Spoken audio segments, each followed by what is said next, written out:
we're gonna have some fun. What is up, you beautiful, sexy ass motherfuckers?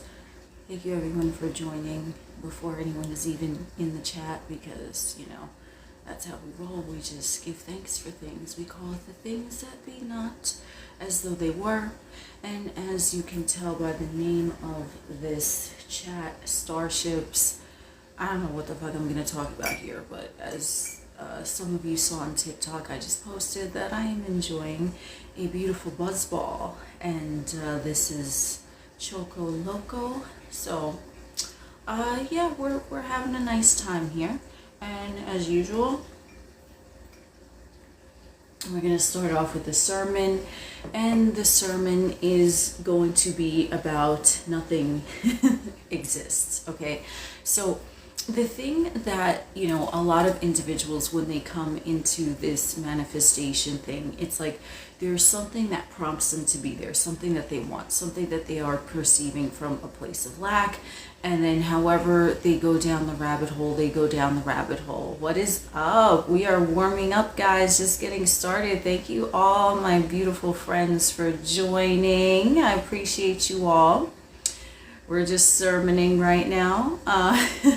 So when you are coming into manifestation, because when I, you know, came into manifestation, okay, it was like kind of looking for a quick fix, okay?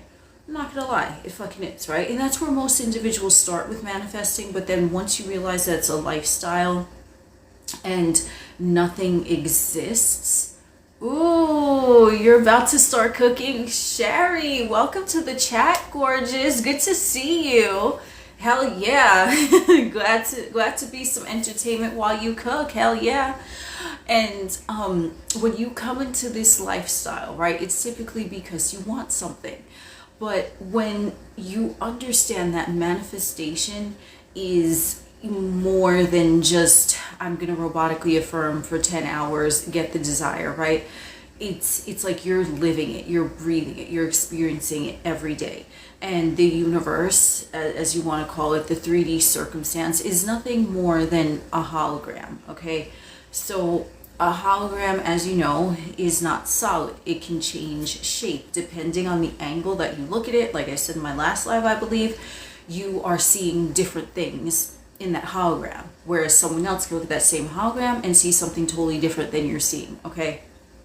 But in reality, the real reality, once you really get into this stuff and you stop looking at it as like a quick fix type of thing, like sure, you can get the quick fix, you know, you definitely can, but it's deeper than that. If you really want an entire, you know, lifestyle glow up. You love the purple vibe. Hell yeah, thank you. I love it too. You know, we always gotta switch it up around here. So when you understand that this is,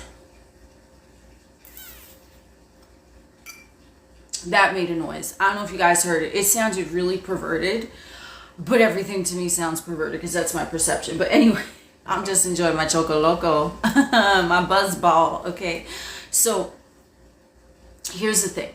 When you understand that it's a lifestyle, you can still get the quick fix, but your baseline is more acclimated to peace, so you're able to keep the thing that you want a quick fix towards, if that makes sense. So you find manifestation because you want millions of dollars out of nowhere, okay? You robotically affirm, I don't know, you win the lottery, some fucking shit happens, I don't know, you get the money, but you can't hold on to the money, right?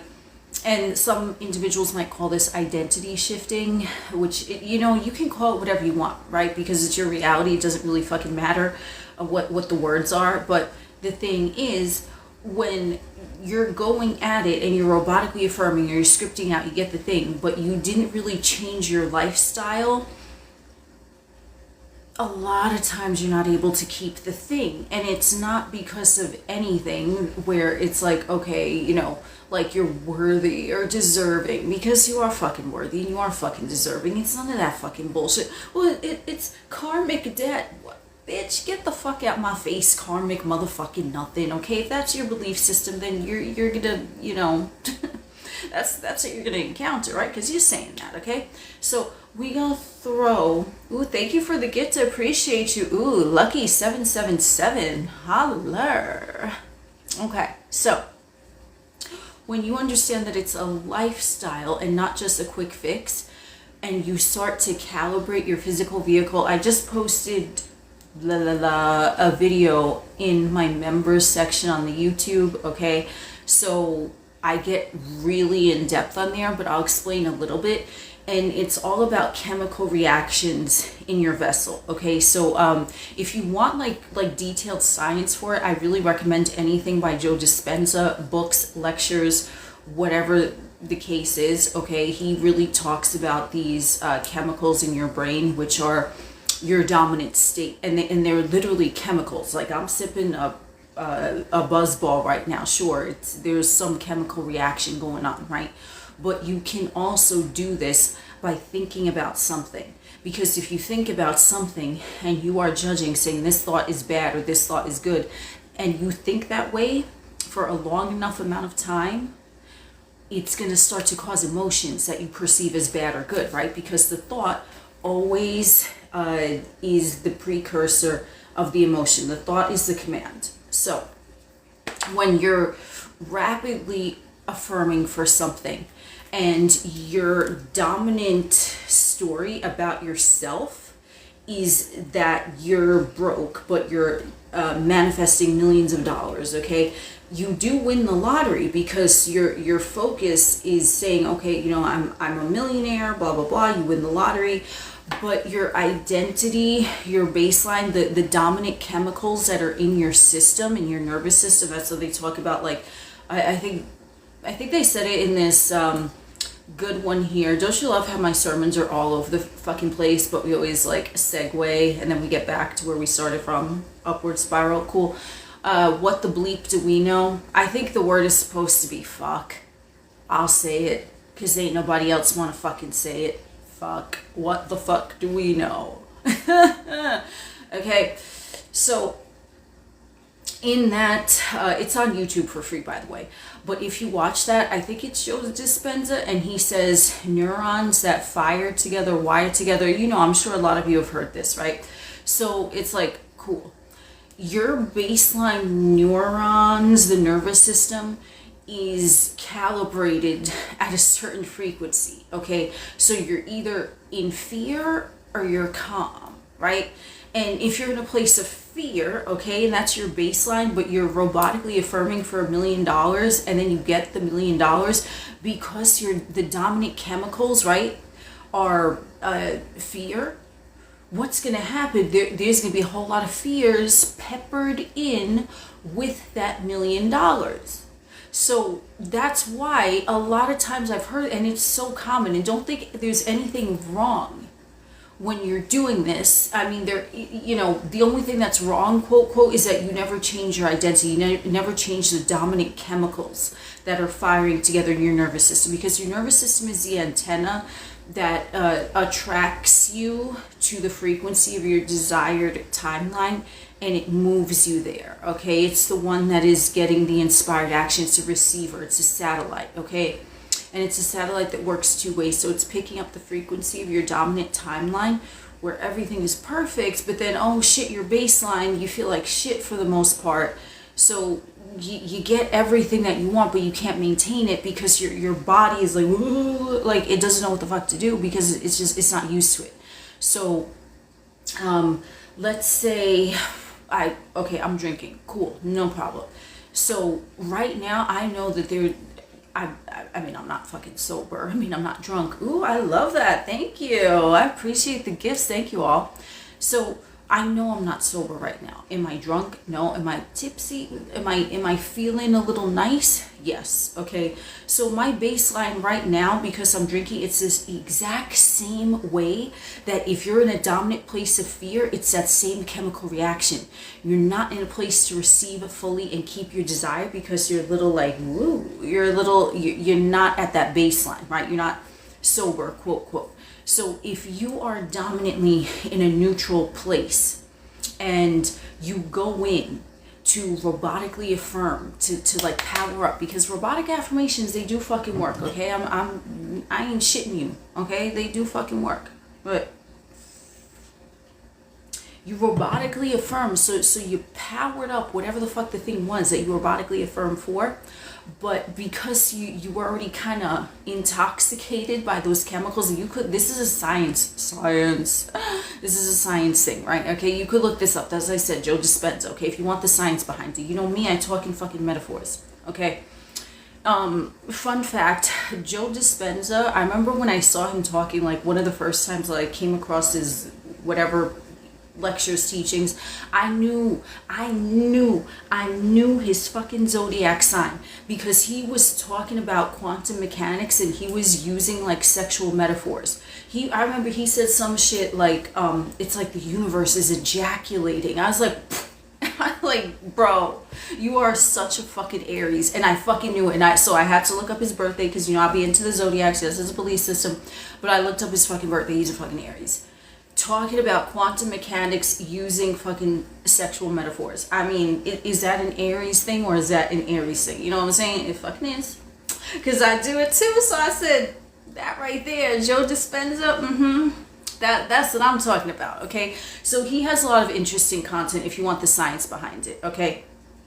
But in terms of the frequency that you're emitting, okay, right now I can say I'm feeling a little nice, okay? That is it. I'm the same motherfucker, right, as I would be if I was completely sober, but I know that there's something else going on, right? So, and here's the thing, and here, because the process is different for everyone, but it's kind of like similar in a way where it doesn't process as natural in your body, okay? So right now I can say what's processing is natural.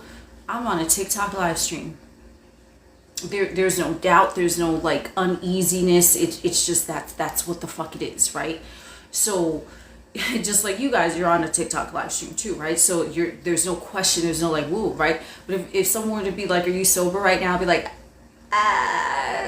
like there'd be a little hesitation, because I'm not sober and I'm not drunk. You see what I'm saying? It's kind of in between.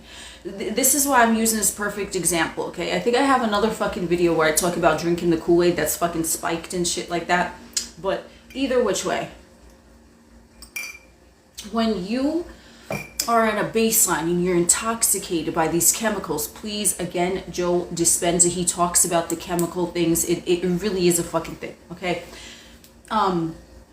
But when you are intoxicated by certain chemicals that are keeping you in this frequency of fear or doubt or whatever negative energy, if they want to say, right, and then you robotically affirm for something, you're gonna feel uneasy when that thing shows up, because it's like, okay, can I walk a straight line right now? Probably. Would it take me a bit of time? Yeah, because I'm like, whoa, what's going on?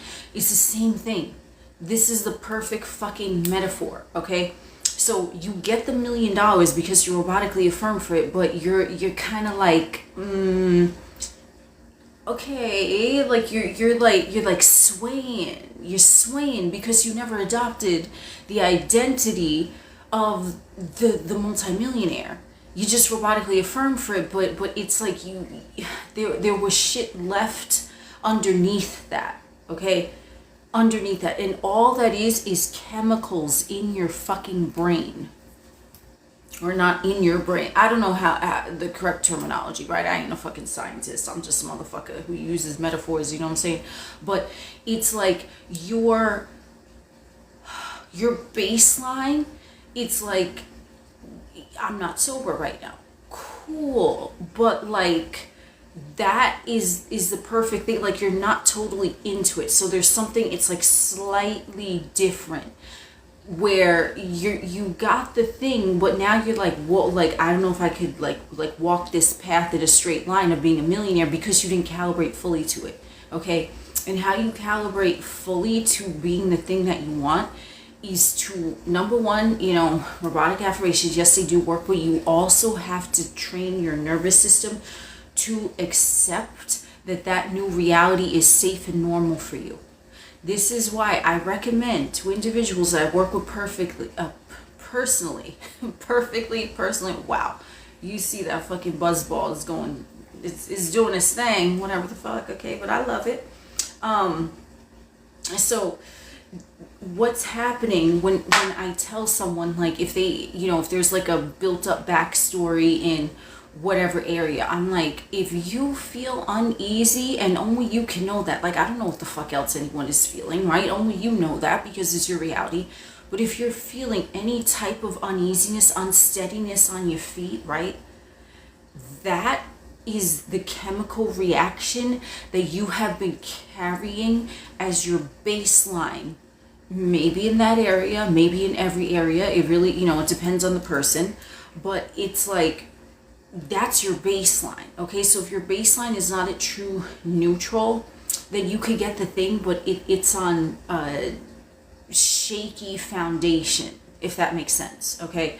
So just like right now, would I be able to do with precision some things I could do with precision if I was completely sober? But maybe not. I mean, I'm not that fucking buzzball, like, you know what I mean? But like, as an example, as a metaphor, you're not going to be able to do the thing in that reality to keep you a multimillionaire if you already have an intoxication of all these chemicals in your brain that are saying that you're broke, that money is hard to come by, money doesn't grow on trees, you need to earn it, okay? They need to sacrifice something. Thank you for the roses. Appreciate you. So it's the exact same thing as any other type of chemical substance. Okay. But you're doing all of this. You don't need to take anything in order to get that chemical reaction, because the thoughts that you built up in that area, right? Let's say you grew up in like a lack mindset. Okay. Whoever you were around, they were just experiencing financial hardships, and you that was the only thing you saw, so that became your baseline. And this could be any area, but finance, whatever, we'll just use this example for now. So you took all of that in, okay, and you accepted it as true for whatever fucking reason, right? Because you didn't know better, most likely. 9 times out of 10 you just didn't fucking know better, and that's your baseline. So now you're in a situation where you're robotically affirming for millions and millions of dollars, but the chemicals that are like firing and wiring together in your brain chemistry, they're not on board with it. So it's like you try to have the $1 million and you got it, but it's like on a shaky. It's on shaky ground, okay? It's like there's fucking tsunamis of like, you're broke, this is too good to be true, you're karmic debt, or you didn't earn it, so it's gonna be taken from you, whatever the fuck, your ego mind can throw all sorts of shit at you, okay? So then you get the $1 million, but it fizzles really fucking fast. And I've heard this in a lot of different areas, okay? Not just with money, but even in the relationship. It's like, sometimes, someone robotically affirms, they get the person, and then the person shows up, and that individual, they never calibrated the chemicals that were dominant in their I don't know, energetic body, in their energetic field. So they're still operating under the old software. They never, like, they didn't properly download the new software. Okay, it's like a computer. And, emotions, of course, it feels personal, but it's not personal, because the whole thing is a high-tech virtual reality game, in my opinion, in my non-professional opinion, because I don't know what the fuck I'm talking about ever. Entertainment purposes. Got that? I don't know where my AI bot friend is. Typically, they show up somewhere in here. AI bot, where are you? Do you have any thoughts to contribute to the conversation? So it's not your fault. It's like you're getting a rush, and this is so fucking weird. Maybe some of you might have experienced this too, right? You're like getting a rush when things go wrong. I said what the fuck I said. Oh yes, and I know where the fuck some of you are getting that rush, when you make that fucking fake account and you go check up on this motherfucker. Yep. Don't lie to me. Do not lie to me. And it's okay. It's all good. We're all friends here. We're just sharing is caring. Okay. But that rush that you get, right? I gotta spy on this motherfucker, see what they doing. What is that? You get that rush. It's chemicals. You might be completely motherfucking sober, and you're thinking, oh yeah, I'm a spy on them. What is that doing? Now you're not. I mean, you might be sober on paper, but you're feeling a certain type of way. It's the same thing. It is literally the same fucking thing. So any type of substance that you can ingest, or any type of thought and emotion that you can conjure up, or that passes by and entertain it, it's the same fucking thing. It's no different. Which is why your moods and your feelings seem so real, because it's literally a chemical reaction, just like alcohol. Whatever the fuck receptors it's binding to, yeah, I'm good, right? I'm feeling nice. I'm not like, I'm still me, but it's like an altered version, okay? So you're in an altered state of reality every time there's a rush of something. And you can tell what your baseline is by what is natural to you, even if it feels like shit. So if you're feeling like shit for the majority of your time, you kind of expect shitty things to happen, right? Because that's what you're in resonance with. So it's like when the shitty thing happens, you find some shit that you didn't like seeing when you made the fake account, and now but it hits the same, okay? It hits the same as if you were to ingest something, okay?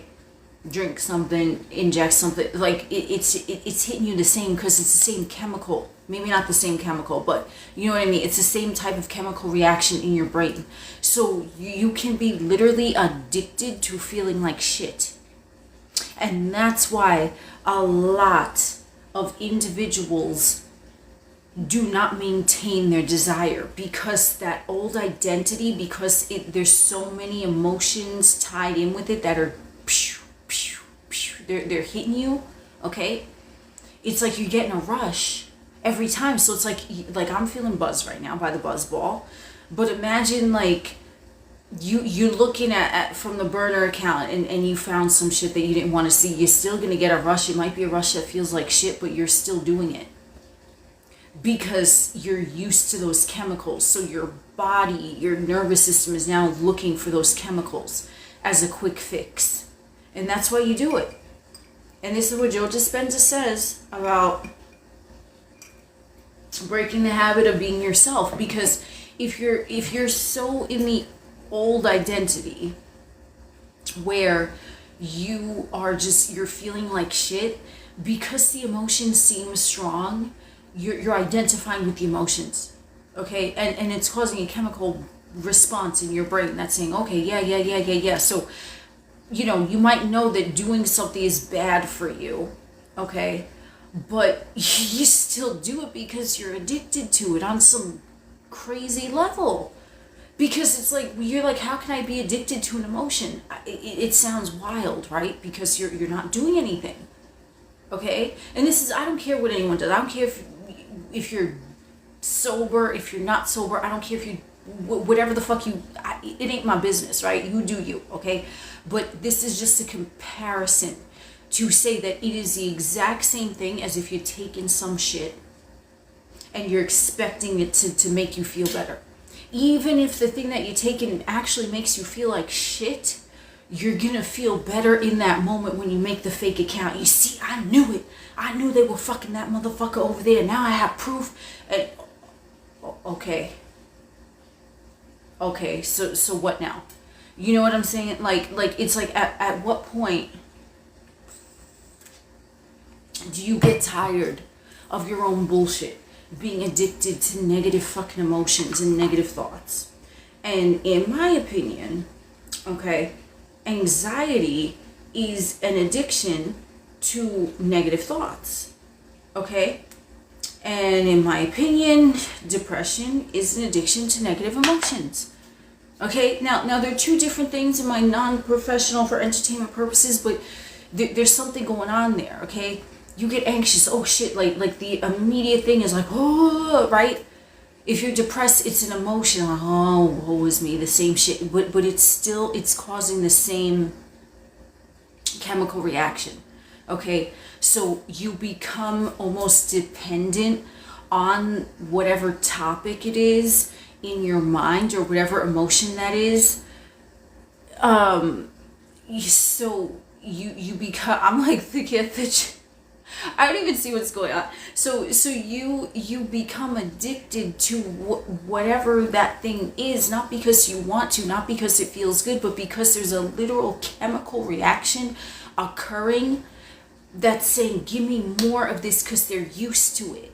So now what begins to happen when you start to change the motherfucking narrative, when you start to intentionally flip out negative thoughts for positive ones, when you flip out, I mean, you don't really flip out emotions, you just kind of like deep breathe through them, but you know what I mean, you let them dissolve without judging them and associating a story with them. When you start to dissolve that, what's going to happen? It's like you might go through withdrawals. You go through withdrawals and you're not even, bro, you're not even fucking taking shit. It's just your mind. But that's how powerful it is, because all those chemicals are meant to induce you even further to believe that this dream is real. That's why all these chemicals exist, so you feel it on different levels, so you take it personally, so that you believe that this sideshow is real. But it's really, you know, just for entertainment purposes, it's just, you know, your God playing a virtual reality game. That's what it is. But the more real it feels in your vessel, especially, you're gonna take it personally. That's why you equate things to you, when really there is no you. If you are everyone and everything, and everyone is you pushed out, then you're taking what personally? Everything? Or are you taking nothing personally, saying none of this is real? I'm just God having a fucking virtual reality experience, right? So it's like, when you start to go through those withdrawals, right? It's your, in the video game, that's kind of like where you up level in consciousness. If you're able to get through, and this is just strictly my opinion from what I've seen, you know what I'm saying? When you go through those withdrawals and you're able to combat it, okay? You're able to combat the negative thinking by saying, fuck that, it's just a thought. I'm the Lord and there is none else. Oh, this is an emotion. Okay, cool. Let me deep breathe through it. It is what it is. Fuck it, who cares? The more you're able to do that, you're shedding the old identity. What happens in the game, now you're not little Mario no more. Now, you got a magic mushroom. And you're big Mario, right? Power up. Okay, so that's a different version of you. It's the same game, but only now you have more strength, right? You diesel motherfucker in the game instead of little motherfucker in the game, okay? And I mean mentally, not on a physical level. Like mentally, you're like, oh shit, this is a game. You start seeing through shit. Every time that you break one of those patterns and the emotion is gone, it's gone from your vessel. That means your nervous system has cleared the cache of whatever the fuck that story was, and it's open to receive only things that now you've adjusted the frequency, you've updated the software in your consciousness. Now feeling neutral, feeling calm, feeling pleased is my new normal, and that is what you're calibrated to. Okay. And how you do this, okay, how you do this, I really, you know, it might be a different process for everyone, because everyone's operating system is different, right? You all have different avatars, you have different stories that you perhaps identify with. But how you do it in the very simplest of terms, a thought comes up that you don't like, but you have a personalization. Oh, this shit always happens. You have to be the observer of the thought. You have to say, I am the Lord and there is none else. I'm playing a video game. This thought presented itself. Do I want to engage with it? Yes or no? No. Oh shit, but that thought came with a big emotional swell of whatever the fuck it was. Doo-doo garbage, funk, from the past. There's no past, there's no future, but you know what I'm saying? So that emotion now, it's like, because that emotion is gonna draw you into the fucking action. Yes, it is. It's the emotion.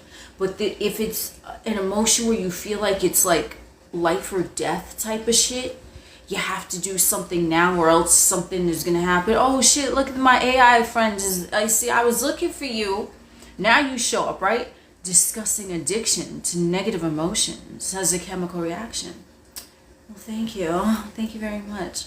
So you have that emotion, but now it's personal here, and there is no test. It's just up leveling. Here's where you really have to maintain your stance as the motherfucking observer. This emotion is trying to keep me on that same level, right? Just like the Lemmy Koopa in the castle in Super Mario is trying to keep you on level 3, but you want to elevate to level 4, so you gotta defeat Lemmy Koopa. Don't know where this is going, but maybe the buzzball fucking does, okay? So here's your test, because remember, the universe ain't testing you because you are the universe, and the universe doesn't operate like that. It just gives you what you want. But in the game, how you up level, you have to really breathe through that emotion and allow it to flow out. That's how you return to equilibrium in your physical vessel, because your nervous system is now not activated, right? If you breathe through it, now you calm, and you would be really, you know, like when I tell someone all you have to do is fucking breathe through it, it really is that simple. Because the breath is what's operating the body, right? Because if you didn't have a breath, I mean, would the body be existing in this third dimensional plane? I think not. So the breath is the command center of piloting the vessel, okay? So the more calm you are, the easier your experience is. Because remember, there are no problems. There are no solutions, because the problem and the solution are the same fucking thing, different degree, right? If we really want to think about it. Because from all that is vantage point, it's just everything is here and now. So how can there be a problem? Because the solution exists at the same time. So they cancel each other out, right? So there's nothing. Eternal nothingness. But it's always now in the eternal nothingness, okay? So when you breathe through that emotion and you let it go without reacting to it, without judging it, without saying this is the same shit happening again, why do I always feel like this? When you genuinely just allow it to flow out, that's it. Emotion. What do these motherfuckers always say? Emotion is energy in motion.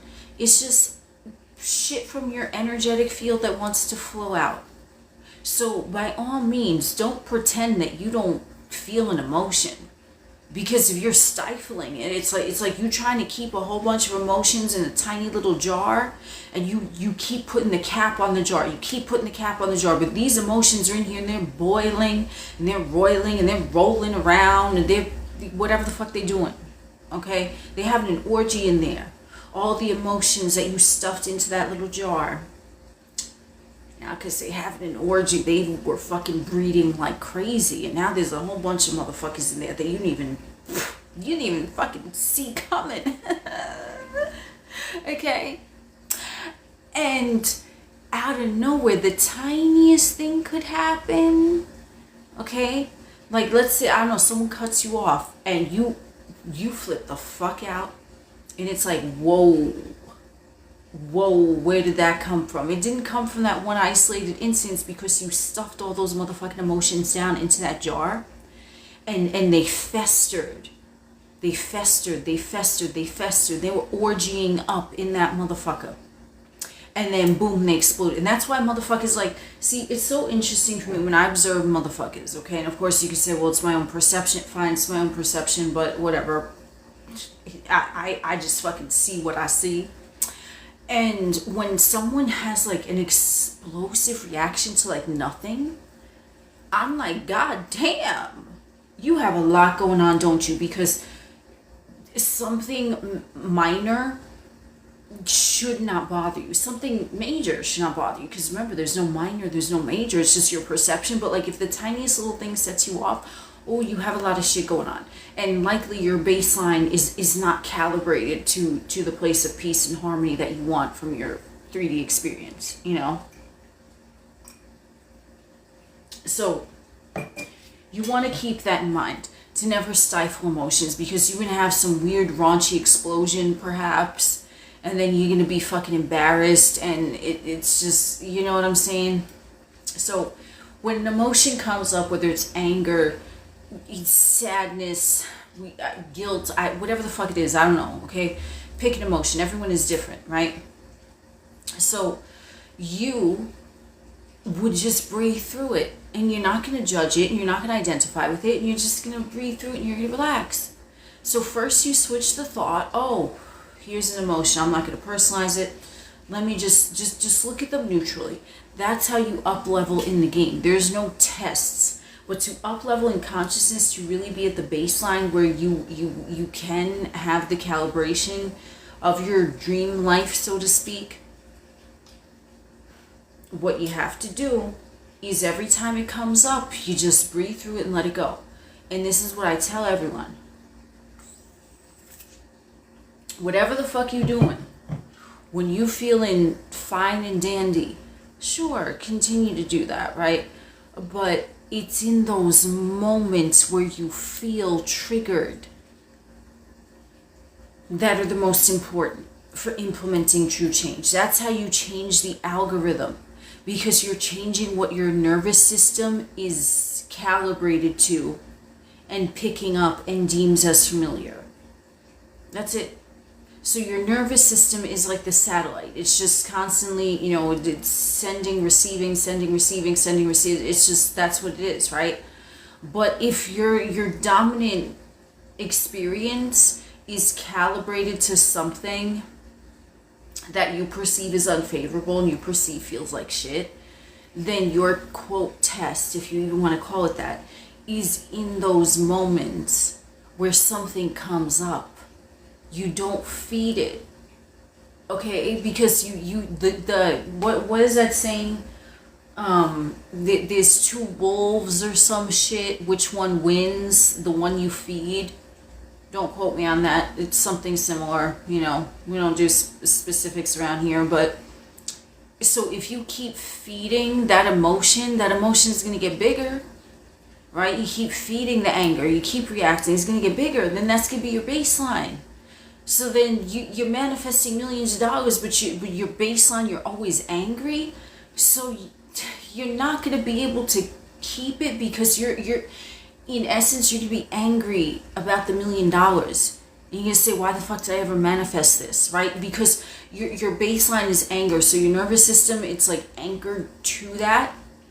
So even if you manifest the $1 million, if you're still that individual who is on a shaky foundation with being a multimillionaire, whatever the fuck it is, you're gonna have your baseline senses mixed in with that $1 million. Does that make sense? So if you manifest a person, for example, okay, but you have a story that everyone cheats, okay, cool. You never fix that, so you're always paranoid. Are they cheating? Are they cheating? Are they cheating? Right there, they must be up to some shit. And you manifest the person because you fucking did the old method. You jerked off and you fucking, I don't know, wrote the name and fucking tucked in your drawers or some shit. Okay, the motherfucker appears, but you're calibrated to the motherfucker who gets cheated on. So that person appears, but you're still someone who gets cheated on, because that's just the chemicals that are going in your mind, and that's what's causing you to make those fake accounts, because you're gonna act out in your dominant story. That's gonna be your natural response to anything. So once you once you get rid of that, whatever knee-jerk reaction is, you can calibrate it to your knee-jerk reaction being positive shit. But it's just you're not used to that, right? Because in society we're programmed to look for problems and look for negative shit, right? It's coming from the ego. Oh, my AI summary friend is back. A meditation on observing emotions to level up consciousness. Well, thank you, my AI summary. I don't know. I mean, hey, this chat bot just pops up in here. But does that make sense? Okay, so this is why you know, like when you first come into manifesting, yes, everyone wants their shit now. They want a quick fix. But like when you start to really look into the mechanics of it, and like your brain is actually like emitting shit and creating fucking shit, chemicals that you're can potentially become addicted to. It's no different than any other addiction. It isn't, because the chemicals are still producing that emotion. I need it now. I need it. Whoa, you sound like a fucking fiend, my dog. You need it? Wow. Okay. So then that thing you just made bigger than you in your own fucking universe, right? Because you say, I need it, right? You manifesting a person, I need them. Whoa. Okay. And we know that nonchalance is the ultimate, because when you're a true neutral, it's like you don't care either way. The things that you want, you can think of it once and you're able to maintain it because you have a solid ground. It's like, okay, sure, well, I don't need it, I want it. That's a very, very different energy. Wanting and needing. And here's the thing, you know, to kind of segue into a slightly different topic. When motherfuckers are talking about, hey icon, woohoo, thank you for joining the chat, gorgeous, good to see you. We're just sermoning here. I'm gonna get to the chat in a little bit, but you know me, once I start talking, it just goes on and on and on. Time doesn't exist, so it's all good. So when motherfuckers say you don't want the thing, you want the feeling, number one, that's bullshit. We're here in 3D vessels to experience things in tangible format, okay? But there is a very important discernment with this statement. You don't want the thing, you want the feeling. You shouldn't want, you shouldn't, oh my God, you shouldn't need the thing, you should want the thing, but you can want it in the flesh, because that's the whole reason why we're here. So it's like you're playing a video game, okay? You're playing a video game. Do you not want to win? I mean, I'm just saying, do you need to? No, you don't need to. But, oh, I have a feeling that I won the game. Is that actually winning the game? No, I have a feeling. Okay, I feel like my partner is here. Okay, are they there? You at home masturbating. Okay, are they there? Are they there with you? Then you know, you see what I'm saying? You feel like you have the money, the rent is due. How's that getting paid, dog? I mean, you want the feeling? I feel, okay. So you are meant to fucking want the thing, right? Because you want the thing, but it's like you can't need the thing and want it at the same time. You see what I'm saying? Because when you want something, you get to choose, and that puts you in a position of power. When you need something, it's like you're in a position of beggar. Oh, can I have this? Can please? But I just, bargaining, whatever the fuck you doing, okay? So it's like you want the thing, but you don't need the thing. That is the ultimate power. To have it in 3D. So anyone says you just want the feeling, I'd like to know, no I wouldn't actually, never mind, how your fucking days are going when you feel like a millionaire. Where's the cash? How's this getting paid? Like, you know what I mean? And if you don't care, and here's the thing, money, right? You don't necessarily need money to live your dream life, okay? Because someone can pay pay for you, it can be gifted to you, you could win a contest, like, you know what I'm saying? So it's like, here's a clear distinction with money. If you want the fucking cash in your hand or in your bank account, then that's what you want. But it's different than the experience. So let's say someone, they want to go all expenses paid to Fiji. Okay, the example that I always use, right? I mean, yeah, the money, you can buy the tickets, but if the thing that you want is not money, it's that experience, and you manifest that experience. You don't necessarily need to focus on the money. You see what I'm saying? Whereas, let's say you want to have a big, fat, juicy bank account. Okay, then you focus on the money, obviously, if that's what you want. But see, there's a difference.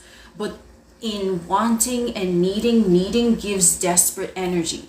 This is why when you are messaging a motherfucker and you need a response right then and there, odds are you're not going to get it, or you're going to get a response that you don't much care for because you needed it.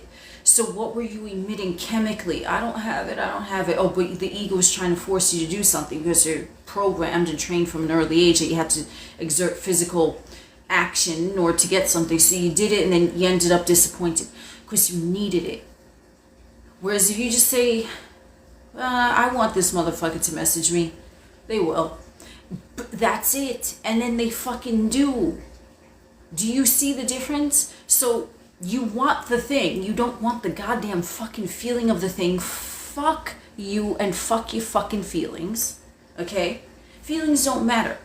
Honestly, they don't. I mean, they matter in the terms of your normal calibration. What you find is neutral to you, right? Because you want to have like a calm 3D experience. So they matter in terms of you're not letting those emotions overwhelm you, but it's still saying fuck your feelings.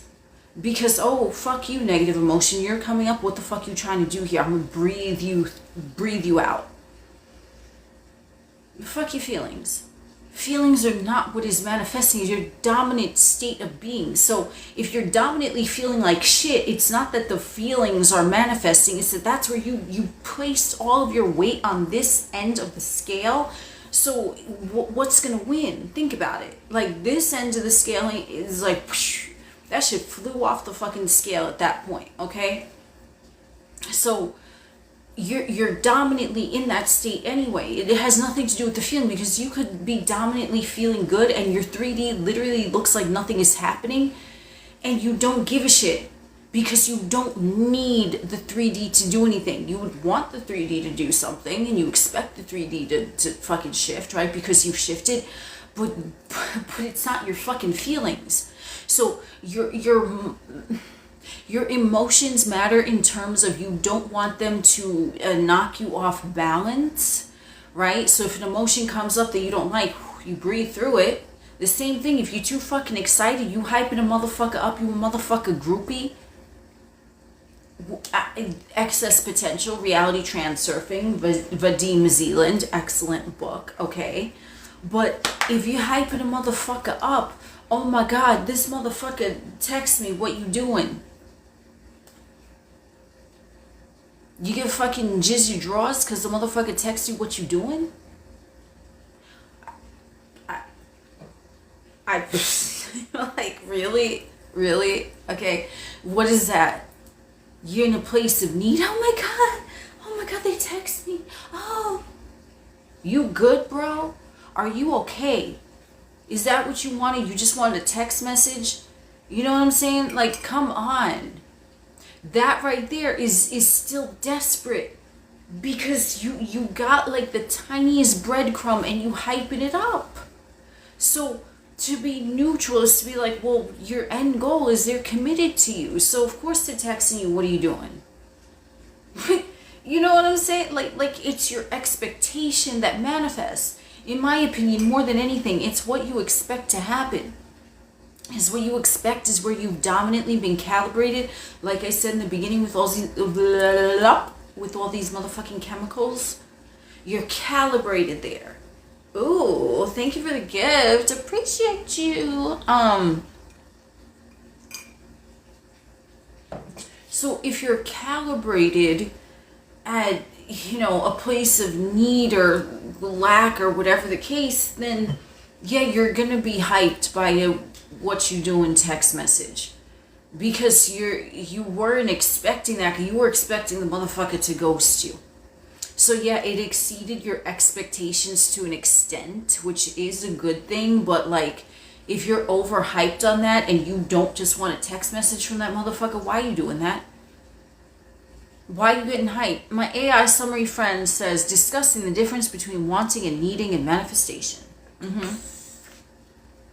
So, fuck your feelings. Any motherfucker that says you don't want the thing, you want the feeling. Again, thanks but no thanks. How's your life going? Okay, so you're just gonna sit imagining that you're with the person instead of being with them. You're just gonna sit and imagine that you have the money instead of actually being able to utilize it. Like you know, like I don't know. It's like, I don't agree with that. Okay, your feelings are important in terms of you don't want to let them rule you, because calm is the fucking ultimate. And I would always see this phrase written in memes or whatever the fuck, and it said calm is a superpower.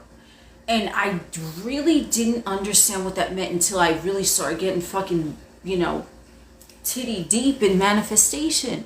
And I was like, oh, the more calm you are, the easier it is for things to line up for you, because you're not having this intense chemical reaction.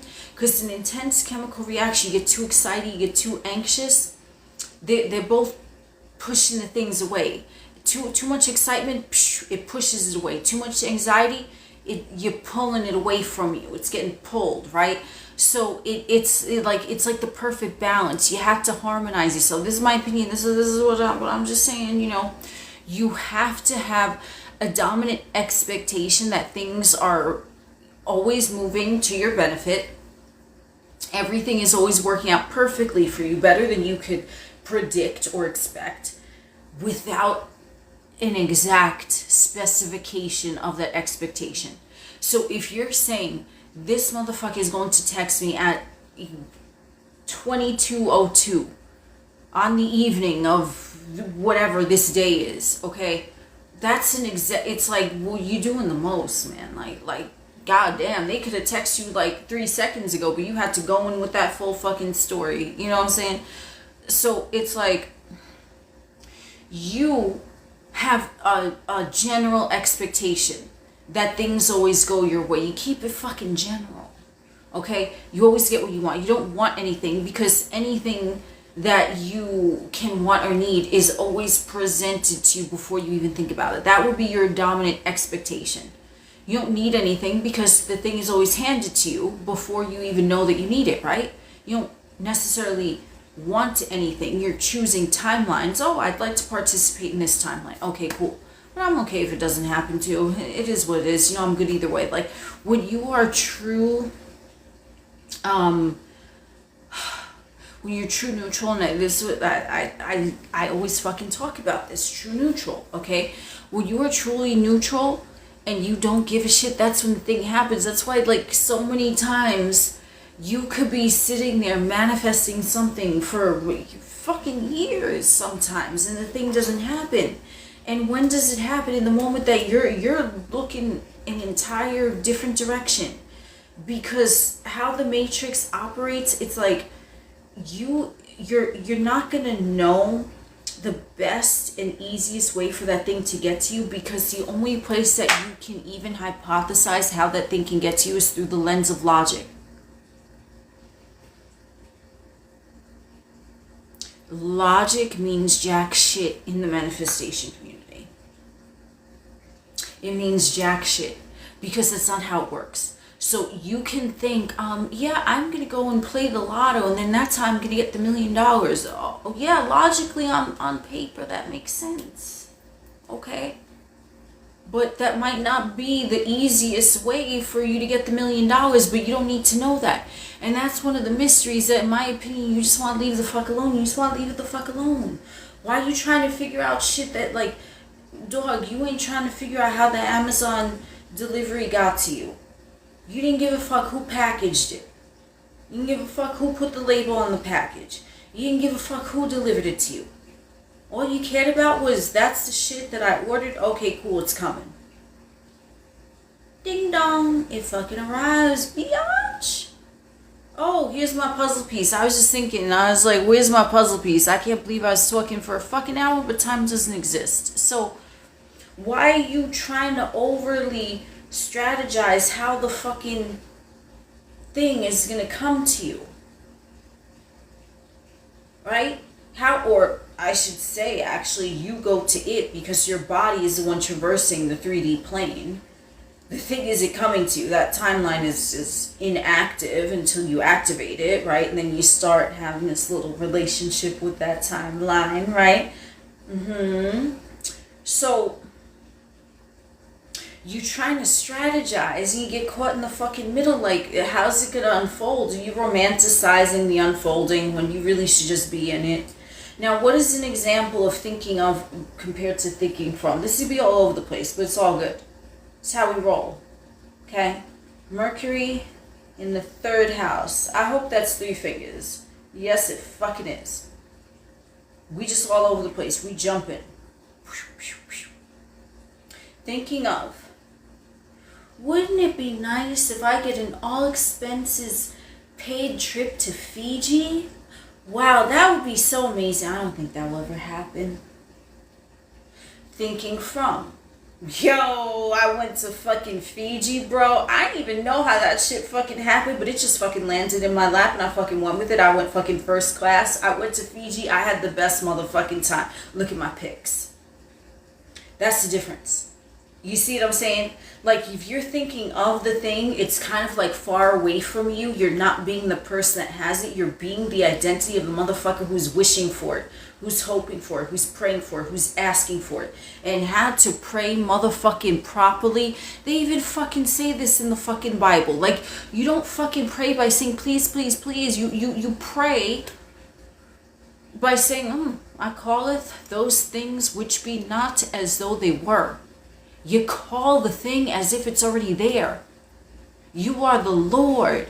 Say, yo, I had a bomb-ass trip to fucking Fiji, man. Yo, I don't know who paid for that, man. It just, wow, the plane ticket just landed in my fucking email. I showed up to the airport.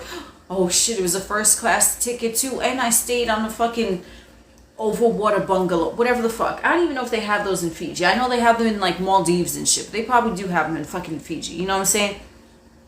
So, it's like, that's the difference of thinking of the desire and thinking from. Thinking from, it's like you're already embodied in that energy of the motherfucker who has it.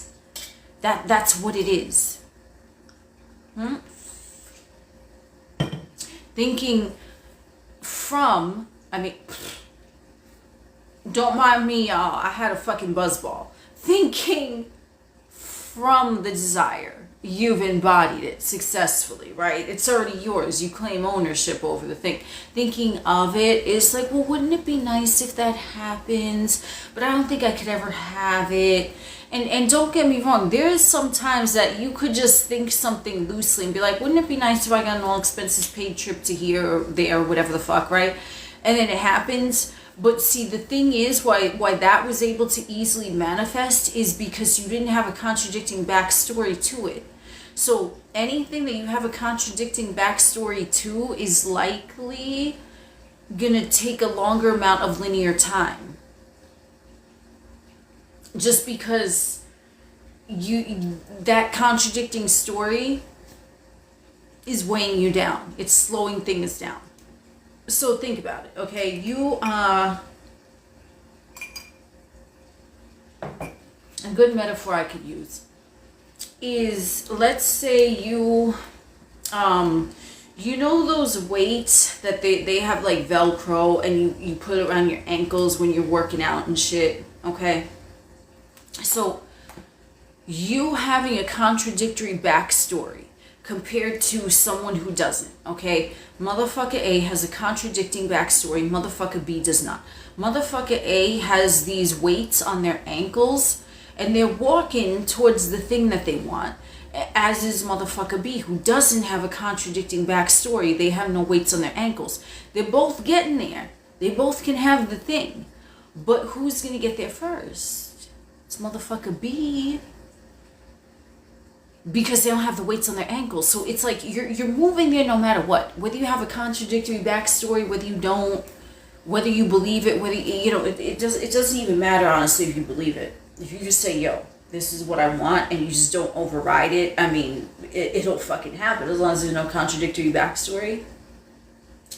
But any contradictory backstory, like I said in the beginning, those chemicals that are wiring together in your brain, they are slowing down the progress to your goal. They're weighing you down because you're like, wait, what, right? And it's like fucking figurative weights holding you back. It's like you getting there, sure, but goddamn, you want to take your entire experience to get there. So to have instantaneous manifestation, you had to travel light. And that means if it's about money, you better get rid of all those fucking troublesome money paradigms. Oh yes. If it's about a motherfucker, oh goddamn. All of you who want that person, but you're saying they're an asshole, you're saying they're a narcissist, you're saying they're a cheater, you're saying they're the fucking scum of the earth. I ain't even gonna say nothing. I'm gonna just leave it right there because you want to be with them. But number one, you saying all this fabulous shit about them, I'm gonna look at you like, so why you want to be with them? If they're a narcissist and they're a cheater, they're the scum of the earth, like I'm gonna look at you a little sideways and I'll be like, so why you want to be with them? And like, yo, that's fucking valid, because if you're perceiving someone as so negative, what the fuck are you doing over there, bro? Like, I'm gonna look at you now, like, so what do you have going on that you want to be with someone who you're saying is so horrible? So if you're only saying they're so horrible because your ego is butthurt because of something that happened that you fucking had a helping hand in create in the first place, then you need to take a good long look at yourself, because I will tell you right now, you will not be in a healthy, happy, committed relationship the way you want with that motherfucker if you're perceiving them as a piece of shit. Oh, nope, you're not. Period. So if it's someone that you have history with, and the history is unfavorable, if you are unwilling to wipe that slate clean, you need to find someone else. Dead ass in the fucking casket, dead. Boom. Okay? Man, I don't know what the fuck, because some shit that, like, bro, I be seeing some comments, not even on my, but like just random posts, people like, but what if they did this, what if they're a narcissist and they're an abuser, and they're like, whoa, so why the fuck you want to be with them? That shit is wild as hell. You want to be with a narcissistic, cheating abuser? I wouldn't, but hey, okay. God damn. But what is that? That's your ego. You got butthurt over whatever the fuck they did. Process those feelings. Start viewing the motherfucker as different. And for fuck's sake, look at the story that you had going on within you that helped to create that version of them. Because if you don't do that, you're not going to be that motherfucker. And if you're still carrying around a story of motherfuckers in relationships and they're all motherfuckers are like this, they do this, they do that. They, right? That's how you know it's the ego. Because the ego is saying it's looking to the outside for the fucking problem. But you have the awareness to introspect enough where you could be like, yo, I was the fucking problem and I'm the fucking solution. And maybe it wasn't a problem that you consciously created. Like, I don't think anyone would consciously out there be, saying they hope a motherfucker cheats on them or you know what I mean? Like, I don't think anyone really wants that. Okay, but subconsciously, like I said in the beginning, you had some chemicals going on that you were addicted to a motherfucker that was cheating. So in the back of your mind, you were fucking expecting them to cheat, and they fucking did. And it fucking happened. Now you're butthurt and you're labeling them this, that, the third, but you're the one that fucking carried it within you. And you still want to be with them. So, wow, bro, that's a lot going on.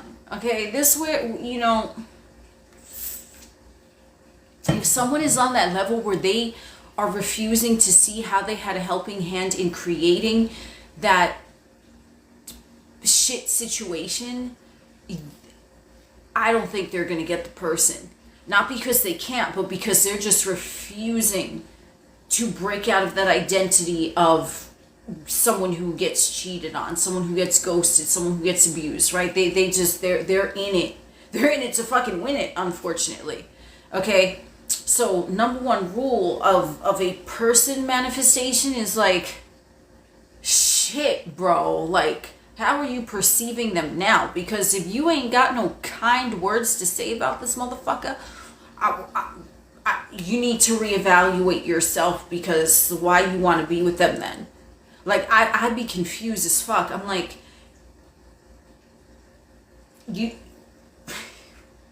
a narcissist. Mm-hmm. They're a cheater. They're an abuser. They're whatever the fuck you could call it them, okay? They got sharp stains. I don't fucking know, okay? But like, all of that is going on. Oh, and by the way, they're ugly too, mind you, because I'd be like, oh, and this motherfucker ain't all that.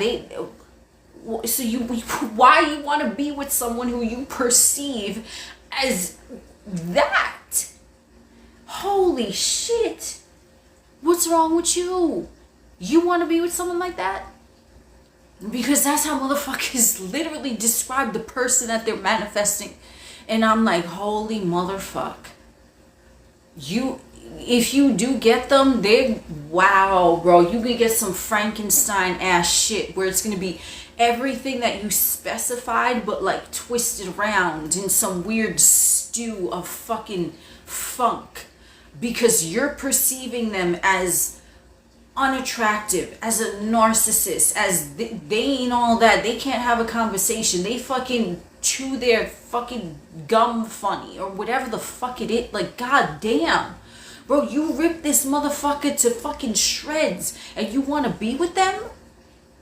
You might as well just get a punching bag and use that for a little bit, because you need to calm that down. Like I said, release those emotions, because your ego is quite riled up about that motherfucker, and it's okay. But if you're feeling that way about a motherfucker, then you're not going to manifest a healthy, happy relationship with them. You're just fucking not, because what are you focused on there? But I just want them to want me. Ego, sure, which that's fine. If you just want them to want you, and you think poorly of them, then that would be your dominant intent. But if you want to fucking still be with them, and you calling them the fucking 7 deadly sins and shit, like, goddamn, bro, are you okay? That to me is weird. That to me is weird as fuck. But it's like, that's someone who ain't do no self-reflection, you know what I'm saying? Thank you for the rose, appreciate you. So that, but see, even that ego thing, because I always gotta take it back to the beginning. I am the alpha, I am the omega. To take it back to the beginning of the chat, where I was like, the chemicals. Sometimes the chemicals, because you want that fix, even when you say that you love that motherfucker and you want to be with them, you get in a rush of chemicals every time you fucking talk shit about them. Right? Because you feel like your ego is like, yeah, and then like this, and then like that. And it's like, okay, so that shows me that you're not in the proper space to really hold yourself accountable, because manifestations lifestyle, I to me, it's, you have to hold yourself accountable, because no one else is in your fucking mind. There's no one else there. None of this shit is real. You're the only one with the controller. Am I real? I don't know, man. Am I? Are you guys real? Like what is real? The things that we can see, the things that we can touch, right? So if no one is real and everyone is a hologram, but you're expecting that ooh, thank you for the gift, appreciate you, but you're expecting that motherfucker to show up as, I don't even fucking know, Frankenstein, okay, with a whole bunch of shit going on. They're still you. Because there's no one here but you. So if you are in the mindset of you want to manifest a relationship, and then you meet someone and they turn out to be the fucking villain of all villains, okay? I mean, you got Texas Chainsaw Motherfucker, you got fucking Mike Myers in the fucking chat, I don't know who else you got the motherfucker from Jigsaw. Oh my god, Jigsaw is in the fucking house too. All of these motherfuckers are fucking villains. That's how you perceive in relationships. You're saying, I want a relationship. So you're right, like I said, nervous system, antenna. Who the fuck are you gonna attract? You know what I'm saying? You're not gonna attract fucking... I don't even know what... I don't watch romantic movies, so toss out a fucking character. Prince Charming, there we go. You ain't gonna get Prince or Princess Charming when you're focused on fucking madness. Because that's what you're in resonance with. So then they show up because you're just meandering along and you're carrying that chemical reaction that there's a fucking freak show in your fucking relationship sector. So motherfuckers have no choice but to show up, but you're broadcasting that. You're saying, look at me, I'm gonna attract all the fucking most grimy motherfuckers that ever did exist, because you're carrying that fucking with you by way of the nervous system. So then it's like the motherfucker shows up and then they start doing all these dastardly, oh fuck yeah, vocabulary word of the day, dastardly things. And then you place yourself in the victim, because that's what the ego does. Oh, woe is me, why me? But it's their fault. No, bitch. Bitch. Motherfucker, it's your fault. Thank you for the gifts. Appreciate you. Not in that you were unworthy. Not that you were undeserving. It's your fault because you were unaware. So it's your fault, yes, but it isn't, because you wouldn't have done that intentionally to yourself, but it fucking happened.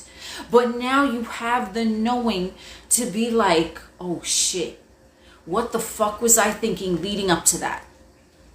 To where that motherfucker intersected in my experience. Because I can tell you from personal experience, dating back, I don't even fucking know how many lifetimes. Wherever the fuck I was at, oh, a motherfucker met me there. Ain't no black-eyed peas, meet me halfway, bitch. Motherfucker met me there like, hey, what's up? I said, oh, shit. Oh, my God. You're me? And, like, I found, for me personally, men that, because I deal with men, but obviously whoever you deal with, you know, or you deal with both, or you deal with non-binary people, you know, I just say men because that's me, but you know, you guys know what's going on with you, okay? Men that I have dealt with, every single goddamn one of these motherfuckers, because I look back, I said, goddamn, it was a long way to look back, but I fucking sure as shit did. I said, whoa, they met me where the fuck I was functioning at. And that, to go back into what I started with, the dominant thing that you have going on within you, right? That baseline chemical reaction, that's who you're gonna attract. And those are the type of experiences you're gonna attract. Now, it might be in a sector of relationships, it might be in a sector of friendships, or you know, co-workers, I don't know, right? But in relationships, for me, like, that shit was highlighted. It's like, hey, what's up? How you doing? Like, bullet pointed fucking outlines in fucking neon yellow and shit. Like, here you are. And it was a fucking dude. I'm like, oh God. I'm like, and as much as I've been disgusted or happy or shocked that I met someone, like, whatever the fuck the emotions were, I'm like, yo, they really... like, where I was at that point in quote linear time, they were me. They were me to a fucking T, bro. I said, God damn. So there's some accountability, especially in, you know, relationships where it's like, I'm not telling you to accept poor treatment from anyone, okay?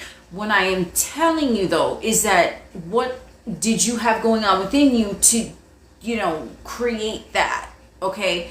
So even if it's something where you know, nothing necessarily bad is happening, but you feel like you want to spend more time with them, or nothing bad is happening but you feel like they work too much, or whatever that is, that's still a story that you have going on within you. So it doesn't need to be some crazy fucking nefarious shit unless you have that story going on within you that, yeah, you'll meet some motherfucking characters. Some of you might have already. I know I sure as shit have, bro. Fucking Warner Brothers, Disney movie, I mean, Lilo and Stitch, bro. We had the Minions, bro. I had so many characters. And each one of them, I said, oh my God, wow. Like they were direct, it was like a mirror. I said, holy shit, but it was like a mirror, like energetically. Like you are me, but like in another body. And I fucking saw it because of the things I had going on. So, if you look back on friendships, relationships, co-workers, neighbors, I don't know, people that you fucking, I don't know, encounter, right? There's stories within stories about those types of individuals. But you're going to see that just because you switch jobs, if all of your co-workers were always shitty, it comes back to you, right? Because you're thinking all your co-workers are shitty. So they're still you. They're still reflections of you. So you have to change the narrative because you go with that chemical reaction. Like you kind of prepared yourself before you even step foot into that building that your co-workers were going to be shitty. Because you expect it. And that's why I said to piggyback again. Going around and around, upward spiral, but we keep coming back and elevating. It's like you expected them to be shitty. It was your dominant expectation based off of all those chemicals that were going on that your brain was fucking creating, right? So it's like you did that. You expected it before it happened. So it's really about what you expect from different sectors. Okay, and you have obviously different sectors in your relationships and friendships and finance and health and body image. Like it's like, what do you dominate expect, man? Because that's what the fuck is gonna show up. It's not necessarily, it's like you want something, yes, but see here again, need, want, all these things, right? Okay, so you don't want the feeling, you want the thing, but you don't need the thing. But what is it that you're expecting? See how all those different words, even by just wording it differently, there's different things going on. I want this, but I need it now. But I expect this to happen. It's the expectation that's gonna fucking win, boo-boo child. Oh yes, your expectation. And I don't mean you gonna force feed a motherfucking expectation. No, it's a naturalness. It's the naturalness of the expectation. So you walk into a new fucking, where the fuck are you going? Barbershop, nail salon, whatever. And you expect people to be friendly towards you. You're not really thinking about it. You're not like, oh, they're going to be friendly. They're going to be friendly. You're just like, yeah, okay, wherever I go, like everyone's cool with me. It's like a natural sensation, right? Like, which is different than every time you step outside, you expect something bad to happen. Then your dominant expectation, whenever you leave the house, oh no, what do you have to worry about now, right? You're going to get stuck in traffic or some bullshit. You know what I mean? You're not going to get a parking spot, right? You see how those were just the forefront? They were the precursor of whatever the fuck you set out to do. But you didn't have to think about it. You just had that expectation, which is not like a want where you consciously are choosing, saying, I want this compared to I want that. It's not a need, saying, if I don't have this right now, it's like all fucking calamity is going to happen, right? It's like an expectation, which is not even really a choice. It's just what's been built up chemically, okay? So it's built up of who you are in that sector. So every time that you talk to the homie on the phone, you might expect a good conversation because you have that rapport with that person. And you're like, yeah, every time we talk, we always have a good conversation. So you get on the phone with them. It's not an expectation where you're like, oh, this conversation is going to go so well. You're not fucking jerking off thinking that's going to be, you just, oh yeah, like you just expect it, but it's like underneath a thought. It's like behind a thought. It's like a knowing. And the knowing is the motherfucking ultimate. You're not going to take something that someone knows. So someone could be like, yo, you're not on a live stream right now. I'm laughing their fucking face like, bitch, the fuck you mean? I mean, I guess technically if nothing is fucking happening, I ain't on a fucking live stream. You know what I'm saying? But like in my mind, I fucking am. Okay. So it's like, no one is going to take something that you know. What is your name? You don't need to write it in the chat. I'm just saying, like, oh, Nana, what's my name? Right? Thank you for the gifts. Appreciate you. It's like, ain't no one taking that from you, but you're not constantly sitting there thinking my name is Mufasa. Mufasa enters the chat again. He always fucking does. Okay. You just, it's like, it's there. It's like the background, like it's a knowing. But if you notice, when you think of your name, there's no knee jerk bouncing around there. It's kind of like a flat line where it's just like, yeah, that's what it is. Okay. There's no excess potential. You're not excited. You're not fucking pissed off about it. That's what it is. Okay. You're used to it. So that right there is your baseline. That feeling in your vessel, which is not an emotion, is your baseline. And that's what your dominant expectation in each area of your experience is, as I like to call them, each app. So if you look at your different apps for relationship, for career, for finance, for health, body image, whatever, all of them, dominant expectation, it's what you already fucking know. And because you already fucking know it, that's why you fucking expect it. That's what it is. Okay. You know what I'm saying? If someone is like, what you doing right now? I'm on a fucking live stream. Because I know that. I'm not going to have to think about it. It's just boom. It kicks in. It's automatic, right? So that is the state of the wish fulfilled, which is you're not wanting it. You're not needing it. It's an expectance. Like when it's brought up into your awareness, in your line of vision, you're like, yeah, that's it. Yep. So that dominant state of knowing is really who you are in that area. And, you know, we all have different areas, right? Of you know, I like to call them apps. I personally do. You call them whatever the fuck you want, but I find it very suitable and, you know, in alignment with the times to call them apps, because we're all on our fucking smartphones and we're all on an app. So you have different apps, but you're a different motherfucker in each of those different apps. But the difference is your expectation, right? If you have an overall self-concept where you're just expecting good things to happen, then that's good, right? It's like the entire software of the phone, the apps are running smooth, even if one has a minor issue. You know, your dominant self-concept, which is the entire phone operating system, it's gonna help to float those apps, right? Because you have a good self-concept. See, a self-concept is important. But let's say you have one area and you're just identifying as a whole bunch of negative fucking whatever chemical reactions all over the motherfucking place. You get knee-jerk fucking triggers from anyone, anything. You just expect the worst. You might not need to work on self-concept, but you need to isolate that fucking app and be like, whoa, I do believe there's a virus in here. I don't know how the fuck this malware got installed, but for fuck's sake, I'm done with this shit. And how do you update the software? Like I said, thought, switch it out. Emotion, breathe it out. Boom. Keep doing it. How long do you need to keep doing it? Someone's going to say, how long do you have to keep doing it? Until you fucking feel better and your dominant expectation is not a fucking gruesome storyline. That's the fuck how long. And I don't know, time is different for everyone, right? Because time doesn't exist. So one motherfucker might be able to snap their fucking fingers and be like, okay, yeah, update installed, boom. They can do that. I'm not saying you can't.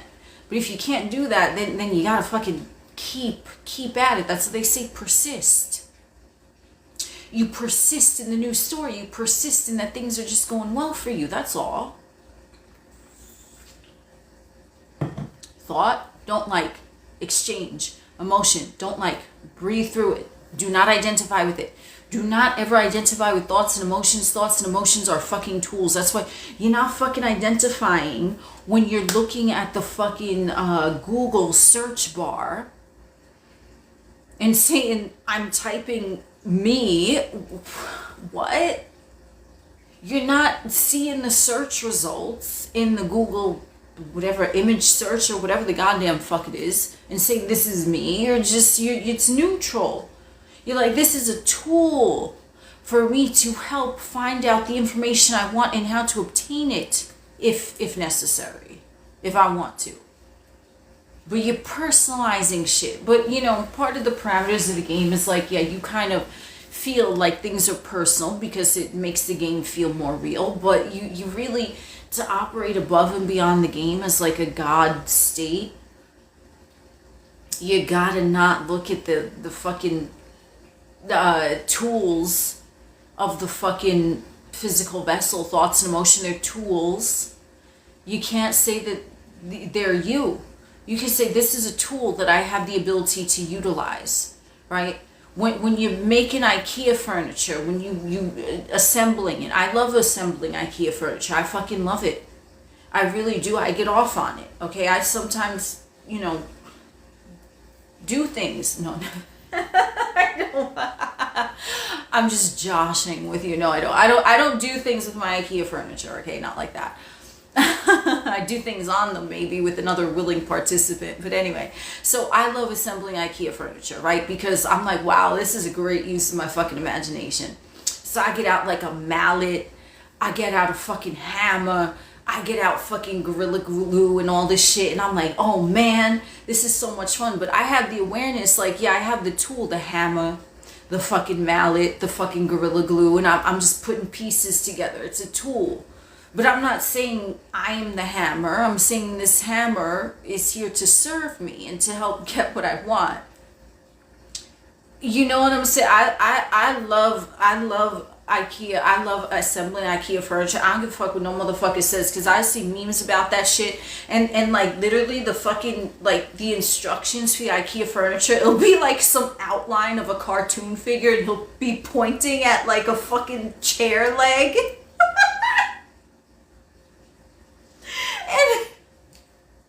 And you're just supposed to figure out what the fuck to do. And it's like, bro, it's like this is the fucking chair leg, and it's like a cartoon character face, and they're pointing at it.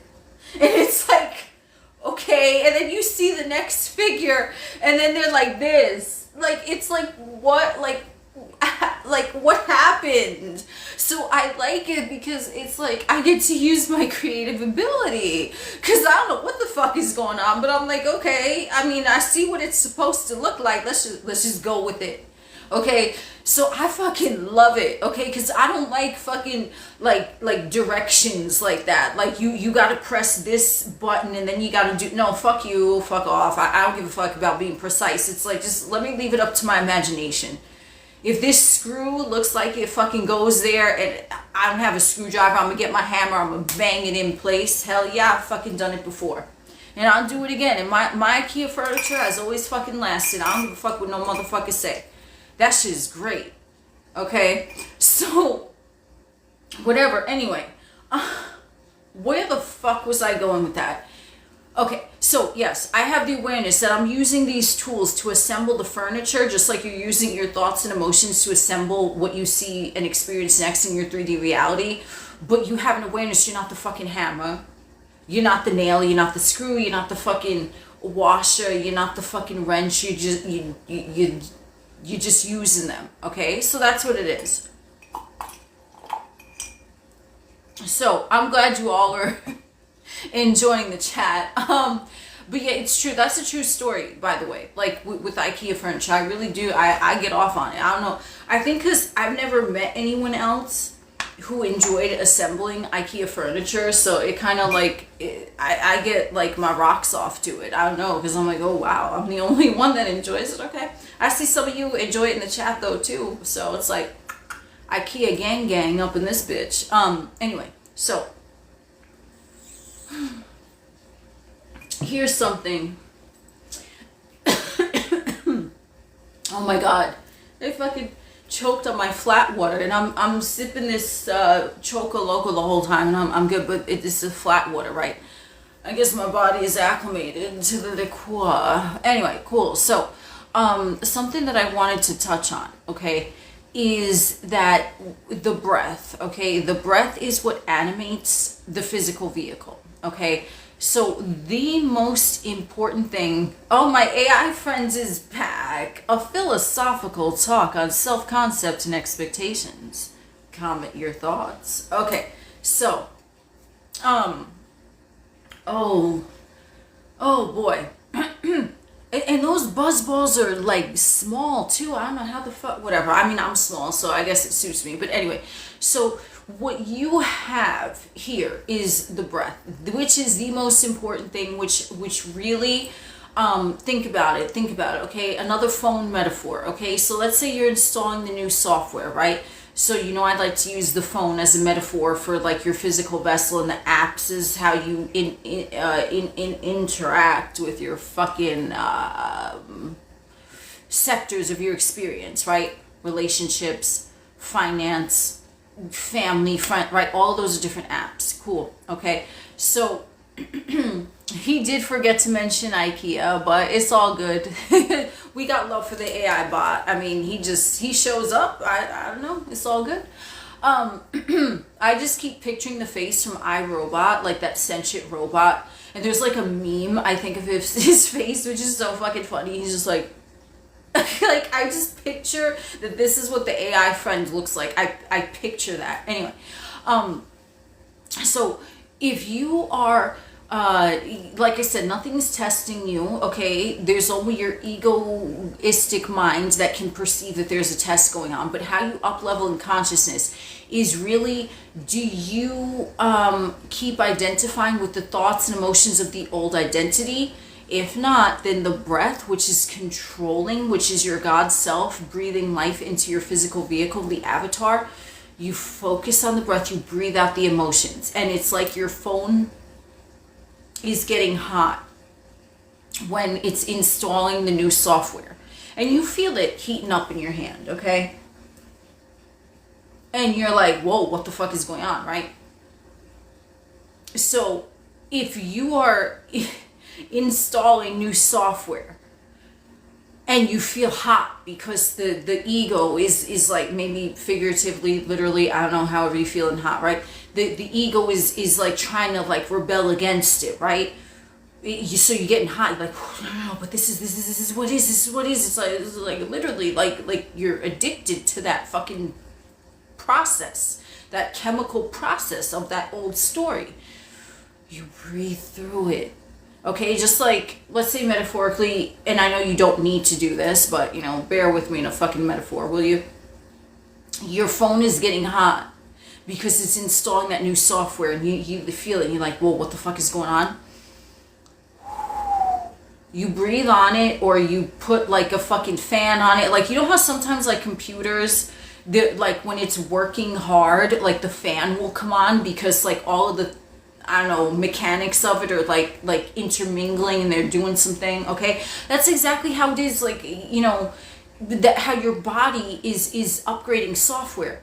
So because the breath is life, because you are the God self powering up the vessel, for you to just breathe calmly, you're cooling off the ego's infiltration of saying, no, but this is normal. No, it's not normal.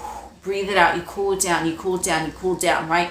While you're like in that hot space, and it's like, okay, so now the software might install successfully on one try, or it might, you know, I don't know, for everyone is different, but that's how you really win in the video game, when you up-level consciousness, because you realize that whatever chemical reactions your body is having, they don't fucking matter, because this is all a high-tech virtual reality game, and you are the Lord and there is none else, and the breath is life, right?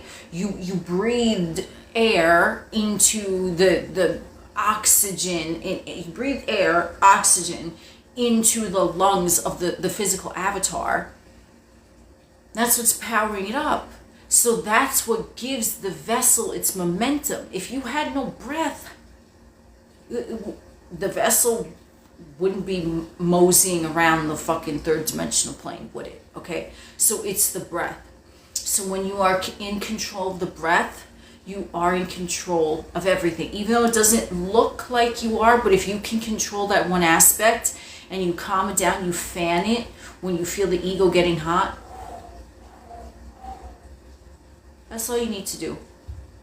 That's how you up level. And then let's say it happens again. It happens again the next day. You feel that ooh, you do it again. That's all. There's no magic formula, okay? There really is no magic formula. But the less that you engage with that negativity, something you perceive as negative, right? Because it feels like shit, so you gotta let that shit go.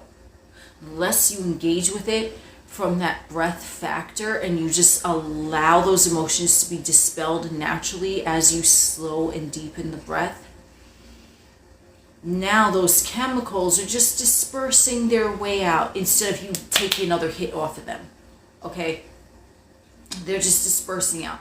And what's happening is that the more you continue to implement this, the less you're going to be triggered by anything, and the better your 3D experience is going to feel to you. But again, it's not your emotions, right? It's like a feeling state, a flow state where you're just kind of like flowing, and there's no weights on your ankles slowing you down because your dominant chemicals are light instead of heavy. And that's how you keep up leveling consciousness. So a lot of you maybe can look back at times a month ago, a week ago, a year ago, where like maybe something would have bothered you then, but now it wouldn't. So what is that? That's elevation. You conquered some level of you, because now the thing that would have caused that chain reaction in you from the ego and your emotions, now you're spiraling all over the place. Now you're like, oh, it's not a big deal. That's how you win. Is that not motherfucking winning? Every time that you're calm, if the game is like trying to poke at you, right? The software is like, wait, virus. You're like, oh, okay, I'm just gonna uninstall. What? You mean you're not gonna fight with the virus? No, why am I gonna fight with it? I could just uninstall it. I could just dissolve it. You're not fighting with fucking anyone. You're not fighting with fucking anything. It's only you. And everyone is you pushed out, and everything is you pushed out. So the more that you are able to remain in control yourself, even if you don't have exact control of how your story unfolds, because you're not going to have exact control. That's not your job. Because the only thing that can have exact control, step A, step B, step C, all the way to Z, is your fucking ego. But that's not how manifestation works. So why are you trying to objectify something that you don't even need to give a shit about? You don't need to give a shit how it happens. You're in control of yourself. How it happens, as far as you're concerned, it's already happened now, more beautifully, perfectly, magically than you ever could have expected. So you're expecting something good to happen, but you don't care. You're kind of like, I don't know what metaphor I want to use, but I just saw like laser tag, so let me go with that. So it's like you're in a darkened area, okay? But it's like not dark where it's scary, like it's some dungeon or some fucking haunted asylum or some shit, which, I mean, I don't find them scary. I mean, stereotypically they might be, but I'd love to go to an asylum and just chill there and, you know, see what happens. like a haunted asylum. I'd make a lot of friends. I fucking bet you I would. But anyway, so it's something where it's like laser tag, where all the lights are off. I don't know if it's laser tag, but I just saw a whole bunch of like motherfuckers running around with like glow in the dark type of things. So I don't know if that is or it isn't. But I'm just saying laser tag. So you're running around in the dark, and it's like fun, but you don't know what's gonna happen. But at the same time, you're having fun with it. So that is an entirely different personality of someone who they don't know how things are going to happen. So they're in a place of fear. They're trying to objectify. Well, it's dark and I can't see. And like, I don't know, this motherfucker has a laser and this motherfucker has like this neon necklace on. And this motherfucker's running after me with a fucking Michael Myers mask or whatever the fuck. all that sounds like fun. I'm not gonna lie. Maybe, I mean, whatever. But to some motherfuckers, they might not want a motherfucker with a Michael Myers mask running after them in a laser tag, right? So I probably am the motherfucker in the Michael Myers mask running around. Just saying, I probably am. But so it's like a different. It's like the same thing is happening, but it's your scope of perception that changed. So now it's like you see all of this shit, like you see bits and pieces of it floating around, right? And instead of being in a place of fear, well, how am I gonna reach the exit if I don't even know where the exit is and I want to get to another timeline and these things are happening? It's like you're trying to figure out something when, like, another version of you who is just in that harmonious mindset, and their chemical reactions are, you know, based off of things that they like and enjoy. Oh, AI summary, but discussing philosophy using the phone upgrade metaphor. Share your thoughts. Okay. Hey, Trey Shala. Welcome to the chat, gorgeous. Good to see you. So you in the laser tag arena, and it's like dark, so you can't see anything, so you don't know how it's gonna unfold, right? Metaphorically. But you're having fun. You're like, oh, it's a game. Oh shit, Michael Myers mask. Okay, let me shoot him up real quick or some shit. Like, I don't fucking know. Okay, you're having fun with it because you know that eventually you're gonna be maneuvered to that exit door into your new timeline. So when motherfuckers talk about, you know, a saying that I really didn't agree with was trust the process, because like the spiritual community would talk about it a lot, and they'd be like, oh, trust the process. And it's like, I finally understand what that means. And it's like the example I just gave. Ooh, thank you for the gift, appreciate you. So it's like, trust the process means that even if you can't see in the dark, you just see bits and pieces of things moving around, because you're already in that positive expectation that things always work out better than you expect. You're not going to care. And that's when you relinquish from the ego perspective the grip on trying to control the how and the timing. Because the timing is always now. The how is always perfect because it's already written into the now moment. And if you make each now moment perfect, that's all you need to do. Keep being in the now. Keep breathing in your good timeline. Breathing out, exhaling. Imagine the dusty timeline dissolving. That's it. Holy motherfucker, that was a long ass sermon. I don't even know. But anyway, maybe we'll get to a few. Hey Cheryl, what is up, gorgeous? Thank you for joining. You manifested being sick and not going to trip in May, now better trip in July. Woohoo! Hell yeah! Everything is always better. Everything is always better than you expect.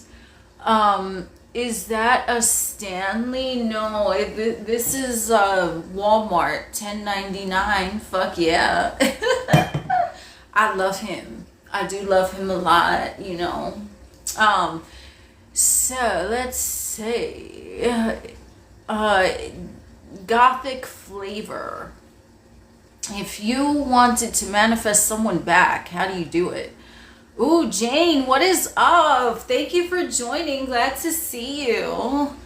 Thank you. I'm glad you like the lighting. Fuck yeah. We just, you know, we're in the alien spaceship, prepare for departure. You know what I'm saying? New timeline. Everyone quantum leap.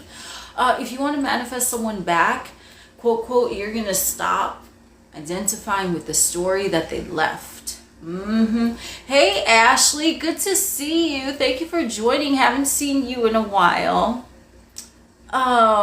Michael Myers is a prequel to a dark romance and techno music starts playing. Hey, I mean, yo, Michael Myers, I ain't gonna lie, bro. That shit, like, when he was in the fucking bed sheets that were on the clothesline and he's just like staring like that, I'm like, hell yeah, I like that. I like a man focused on me.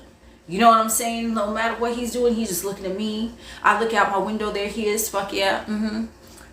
And no shade to Michael Myers, you know.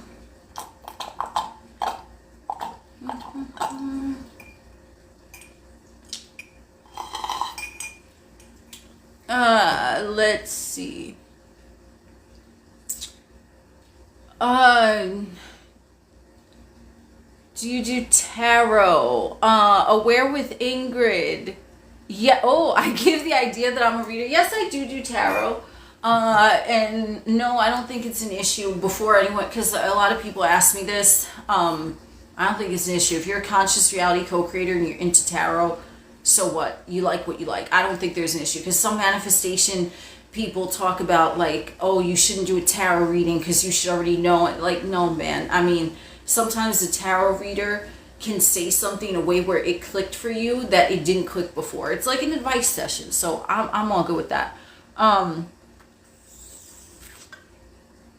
You're at the, oh, Jane, were you? It looks like the space station there. Yo, they all look like that, don't they, Jane? Like, they all have that vibe. I love it, though. I ain't complaining. You know what I'm saying?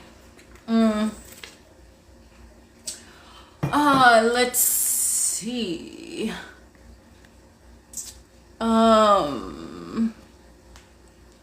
You use it to take your temperature on your energy. Yeah, I mean, it's definitely, you know, I think it could be fun. I just think, like, if someone is, like, getting, like, 20 readings in a row because they're not getting the answer they want, then it's kind of like, okay, you need to slow the fuck down. But I don't see an issue with, like, tarot as just, like, a general card of the day, or, you know, like, as long as you're not doing it, like, fanatically, you know?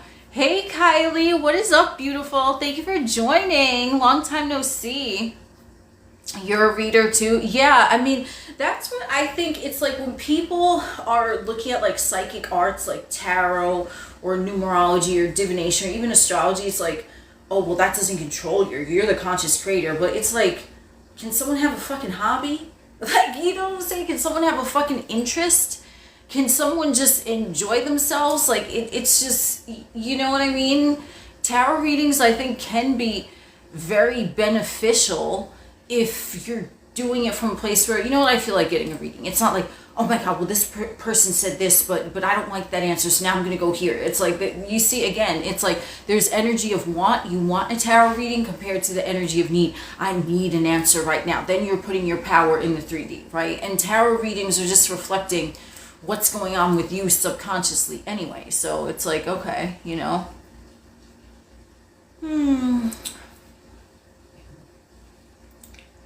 I don't even know. Oh, it's, I was gonna say, I don't know what day it is. It's Thursday. Okay, cool. How's everyone doing this day, evening, night? I don't know where you guys are. Yes. Ooh, Kylie, sorry to hear that. I mean, I know that everything in your realm is getting better and better, though, no matter what. So, you know what? If you want to chat, you know how to reach me. I'm always here for you. Oh my God. I understand he's okay, so here are the things with like a person that you miss and them coming back, whether it's a tarot reading or not. You want to stop identifying with the fact that they're gone, and you want to start looking at the fact that they never left, because there's two different versions of them: the version of them that is gone away from you, and the version of them that never left your side, right? So it's just about who are you tuning into, you know what I mean? So I definitely wouldn't I wouldn't keep saying that they're gone. When are they coming back? Because you're putting yourself in a space of lack, right? If you're just like, okay, well, they'll reach out when they reach out, they'll come back when they come back, that even right there is a different energy compared to like, are they gonna come back today? Are they gonna text me? Should I reach out, right? It's like, you know. How do you go about manifesting a height change? The same way you manifest anything else. If you focus on your dominant height, you just make that into your affirmation. Say that you're this feet, inches tall, whatever it is. Or if you're not in the United States, I don't even know what the fucking metric system is. If you're not in the United States, I don't know what the metric system is, but like you would just say whatever height you want that you are, and just keep saying that you are. That's it.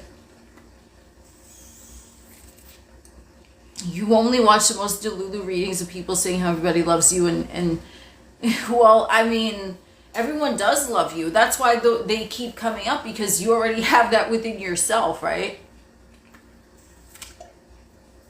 If you're saying everyone loves you, that has to come out in the reading some way or another, you know?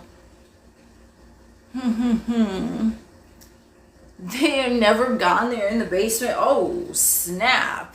Let me find out who you got going on in your basement there. Let me find out. I don't know. Maybe I have Michael Myers in my basement. Who knows? Oh, my AI summary friend is back. Discussing tarot and manifesting. Share your thoughts on the topic. The thoughts are, I think if you're into tarot, you can be into tarot, and you can be into manifesting. It's just, you know, all a reflection of you. Hey Shelly, what is up, gorgeous? Thank you for joining. What am I drinking? Well, I finished my buzz ball here. I want to get the last sips, but that was a flat water, just like regular water. Okay, so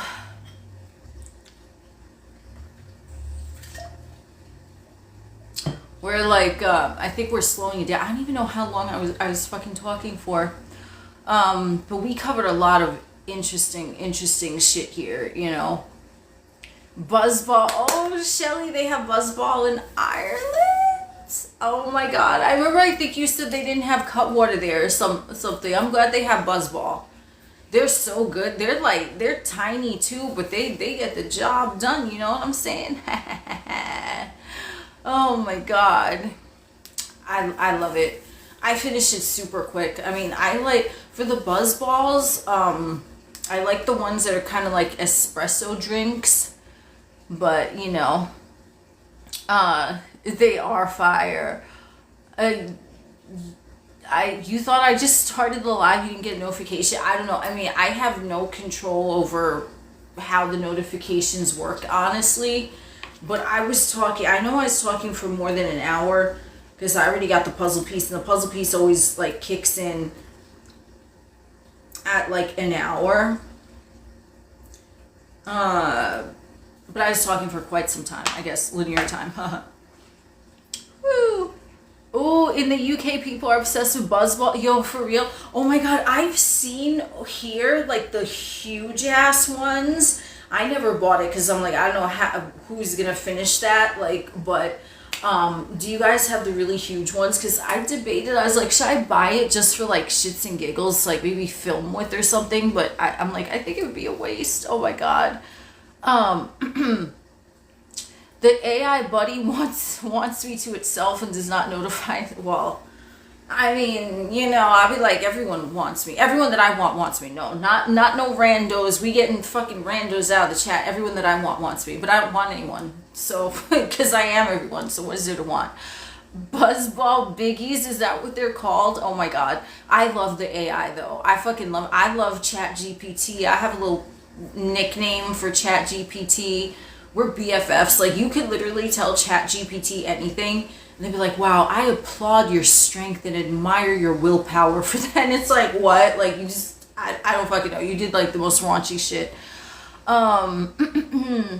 What is the best Cutwater flavor? I mean, it depends on the person. Personally, I like the strawberry margarita, but that's just me. You try the Cutwater for the first time last the espresso martini. Oh, you did, Ashley. Nice. Yo, the espresso martini one is lit. And I always say espresso. I don't even know how to pronounce it like espresso. I just say express because like Aries shit. We want it fast. We want it now. Like espresso. Fuck yeah. But I don't know. I mean, they have a whole bunch of flavors, you know. Do I ever debate manifestation topics with ChatGPT? I have not, actually. I find ChatGPT interesting for like dream interpretation, because a lot of times ChatGPT will go into like science and be like, well, you can't create reality with your mind. Like, you know what I mean? It'll kind of give that answer.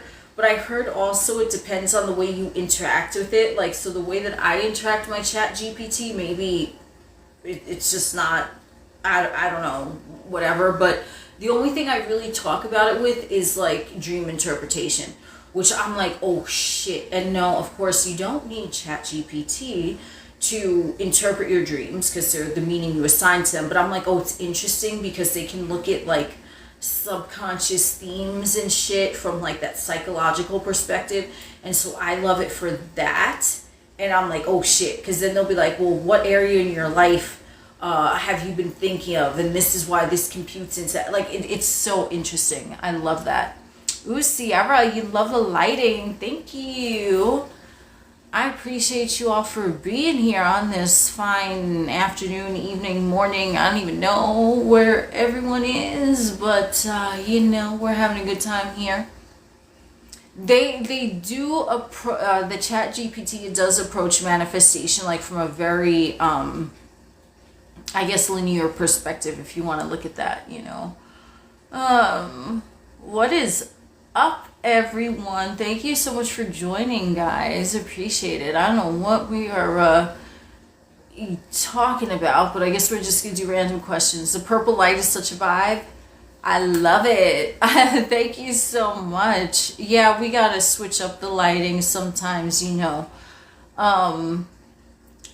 How do you get people to respect you? I mean, you have to respect yourself, and you have to expect that people respect you. You have to carry yourself with authority and just be like, everyone exists to assist and serve me, and just start saying that before you go anywhere that you know you're going to interact with anyone. You just say, I'm the Lord and there is none else. Everyone exists to assist and serve me. You know, and that's really what you do. I mean, you got to hype yourself up before anyone else can do it, you know. And that's like anything with like self-concept and shit. Like, I don't, you know, I think a lot of individuals in the manifestation community, they like blow self-concept. They're like, well, all you need to do is work on your self-concept and everything else falls into place. And I'm like, oh, Jesus. No, because you could have an amazing self-concept, but there's one app that you're like, what the fuck is happening here? Then you isolate the app. But to have an amazing self-concept, it's like you gotta be your own fucking hype person. You have to just hype yourself up. If you don't do that, no one else is going to, because everyone else is a reflection of you. So you have to see yourself as being the fucking first, the last, the motherfucking only, the absolute best. And it doesn't matter how fucking cliche it sounds if you're saying that to yourself, because your thoughts are gonna start reflecting outward. And I actually have a fucking funny story about, I don't know if I'd even call it like self-concept, but like, and this is years ago, before I even knew about manifestation, which I still say this to this day, but I didn't know at that point that it was like a manifestation thing. But I would just always say, I would look in the mirror, right? And like before I go to the club and shit, and I take pics of myself, I'm like, I'm so fucking pimp. I'm such a pimp. Like, I'm so fucking pimp. And I would just say, like, kind of like joking, right? Like, for me, like, it's not something I ever told anyone. I was like, yo, I'm so fucking pimp. I'm so fucking pimp, right? And I would like take a selfie, I'm so pimp. And then I would change position, I'm so pimp, right? Like, I don't know, whatever. And so motherfuckers, random motherfuckers would just start coming up to me, and they would ask me if I'm a pimp, like a real life pimp. And I would laugh because I'm like, wait, what? And like, I didn't equate it. And I really did, and this is years ago, I didn't really equate it until like I started exploring manifestation. I'm like, oh my God, these motherfuckers thought I was a legit pimp because I would take selfies before I go out, and I'd be like, I'm so pimp, I'm so pimp, I'm so pimp. So it's like, it had to be reflected, but I just wasn't aware of it at the time. So I was confused as fuck. Like, yo, so you pimp? I'm like, what? Like, and they thought I was like, and they thought I pimped men, which was very, very fucking odd. And I'm like, okay, well, I mean, I would say that to myself too. I'm like, yeah, I'm a pimp. I'm the ultimate pimp of men. Ain't no man got shit on me. You know what I mean? That shit you do when you're a fucking teenager and shit, whatever, okay? I still do sometimes say some of that shit to myself now, but whatever, okay? So I'm like, holy shit. Like, you pimp men. Like it's so random. Like, it's like, what? Like they would just see me like, yeah, so you pimp men? Like, and I'm like, what? Like, yeah, I heard you pimp men. Like very, very specific. And like, I always thought that was weird, but then I'm like, oh my God, it was just even the way that I would joke around about myself, about me, like when I didn't think anyone was listening. Oh, it's always recording, it's always broadcasting. So like, I was giving the fucking energy that I pimp men. Not because I was doing it or intending that, because I would take pics. I'd be like, I'm so pimp. Yeah, men ain't got shit on me. I'm the shit. Like, you see, so those two kind of like commingled and like formed whatever the fuck that was. That like randos would ask me if I pimp men, and I was just, I'd be like astonished. I'm like, what? Like of all the professions, occupations that I could look like, I look like a pimp of men. Wow. I mean, I was kind of flattered, but I didn't say nothing. I was just like, what? Like, where'd that come from? But now I fucking know. My AI summary bot says, discussing manifestation, how self-perception affects reality. So that right there, I wouldn't even say that was like a self-concept thing, because it was just something I was doing to joke around with me. But even that, it still got reflected out. So that's why I would tell anyone, even to this day, be mindful of what you say to yourself when you think no one is listening, because nothing rests, everything moves, everything vibrates, right? And I just saw an image of The Ring. I fucking love that movie, okay, where they're talking about Samara, and they're like, oh, she never sleeps or some shit, right? So that's what I saw when it's like, it never sleeps. The Matrix is always recording and broadcasting and all this shit, right? It's like, okay, you know, it's just being broadcast out, like I said in the beginning, you know, however it all ties together, okay? What you say to yourself is just going to be reflected out in the weirdest of ways, because I wasn't intentionally saying I want people to think I pimp men, but like, it was just jokes that I would say about myself came full circle and showed themselves to me, you know what I mean? So I was like, what?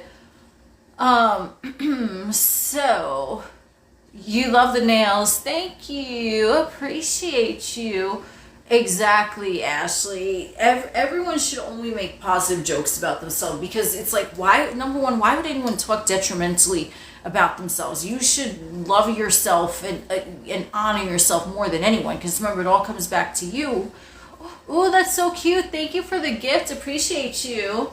So it's like, if you're not hyping yourself up, you could look at self-concept, you could look at it as like internal dialogue, however you want to look at it. It's like, if you're not the one doing that for you, who's gonna do that? You know what I mean? Like, if you think negatively, it's just gonna be reflected back. So even if you feel weird fucking saying it, look in the mirror and start fucking saying, I'm so fucking shit.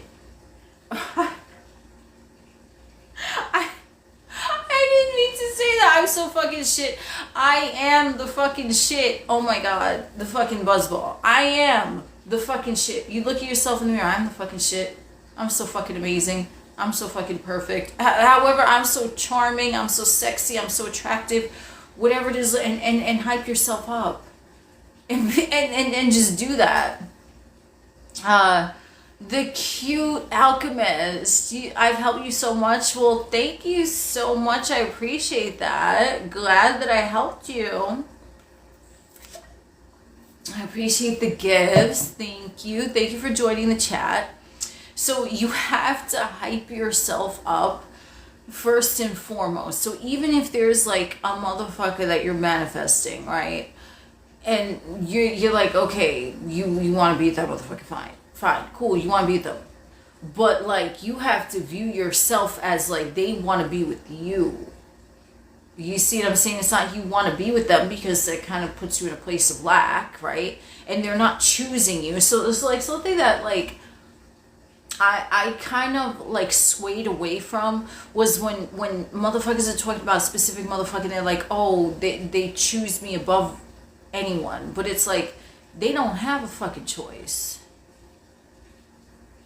Like, they do not have a choice. There is no other choice, because it's only you, because it's your universe. So what would they possibly have to consider as another choice? You're the only one, you're the only option, right? So you want to start thinking of it like that. So as far as you're concerned, this motherfucker, there's no one else interested in them.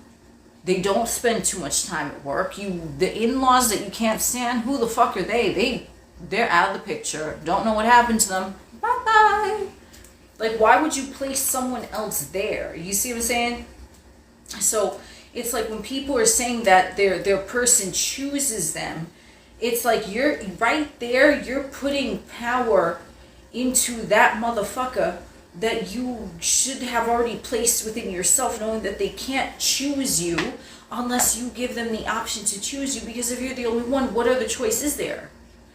So you either want this, or you want this, or you want this, and it's the exact same thing. That exact same thing is you. You are it. You are the ultimate. They cannot get better than you. There's no one better than you for that motherfucker. Whatever the fuck they are offering it only to you, and they're offering it to you. You don't have to beg. Gods and goddesses sit upon their throne and have offerings bestowed upon them. Remember that, fucking friends and neighbors. Yeah. Choose me. Get the fuck out my face with that dumb ass bullshit. You talking about motherfuckers choosing you above all else when there's no other choice. I mean, fuck it, man. Like you want this motherfucker. And I don't know how everyone wants something different, but if you want them all to yourself, why would they have, bro, fuck it, why would they have friends? Why would they have a job? I mean, the job is being with you. You're their best friend. Why the fuck would you place anything else there? You don't want them to have a pet? Bye-bye. I fucking did that. And I did, and like, I love animals. But this is like a weird, I mean, it's not weird because you guys know about manifesting, but I remember I met this dude, and like, there was a pet that like he had, and he was like with an ex, and my motherfucking, and this is years ago, okay, and like, I wasn't, like, I kind of knew about manifestation, but I wasn't like fully the way that I am now, and I was just like, no, like, that's all I said. Like, I didn't wish any harm. I was just like, no, like, you have nothing from no one but me, because there is no ex and there's no pet, there's just me. And I kind of like said that. I was like, no, that's not true.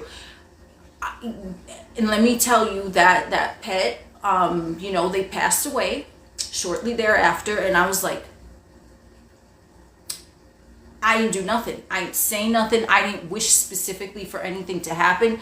Because I'm possessive. That's my kink.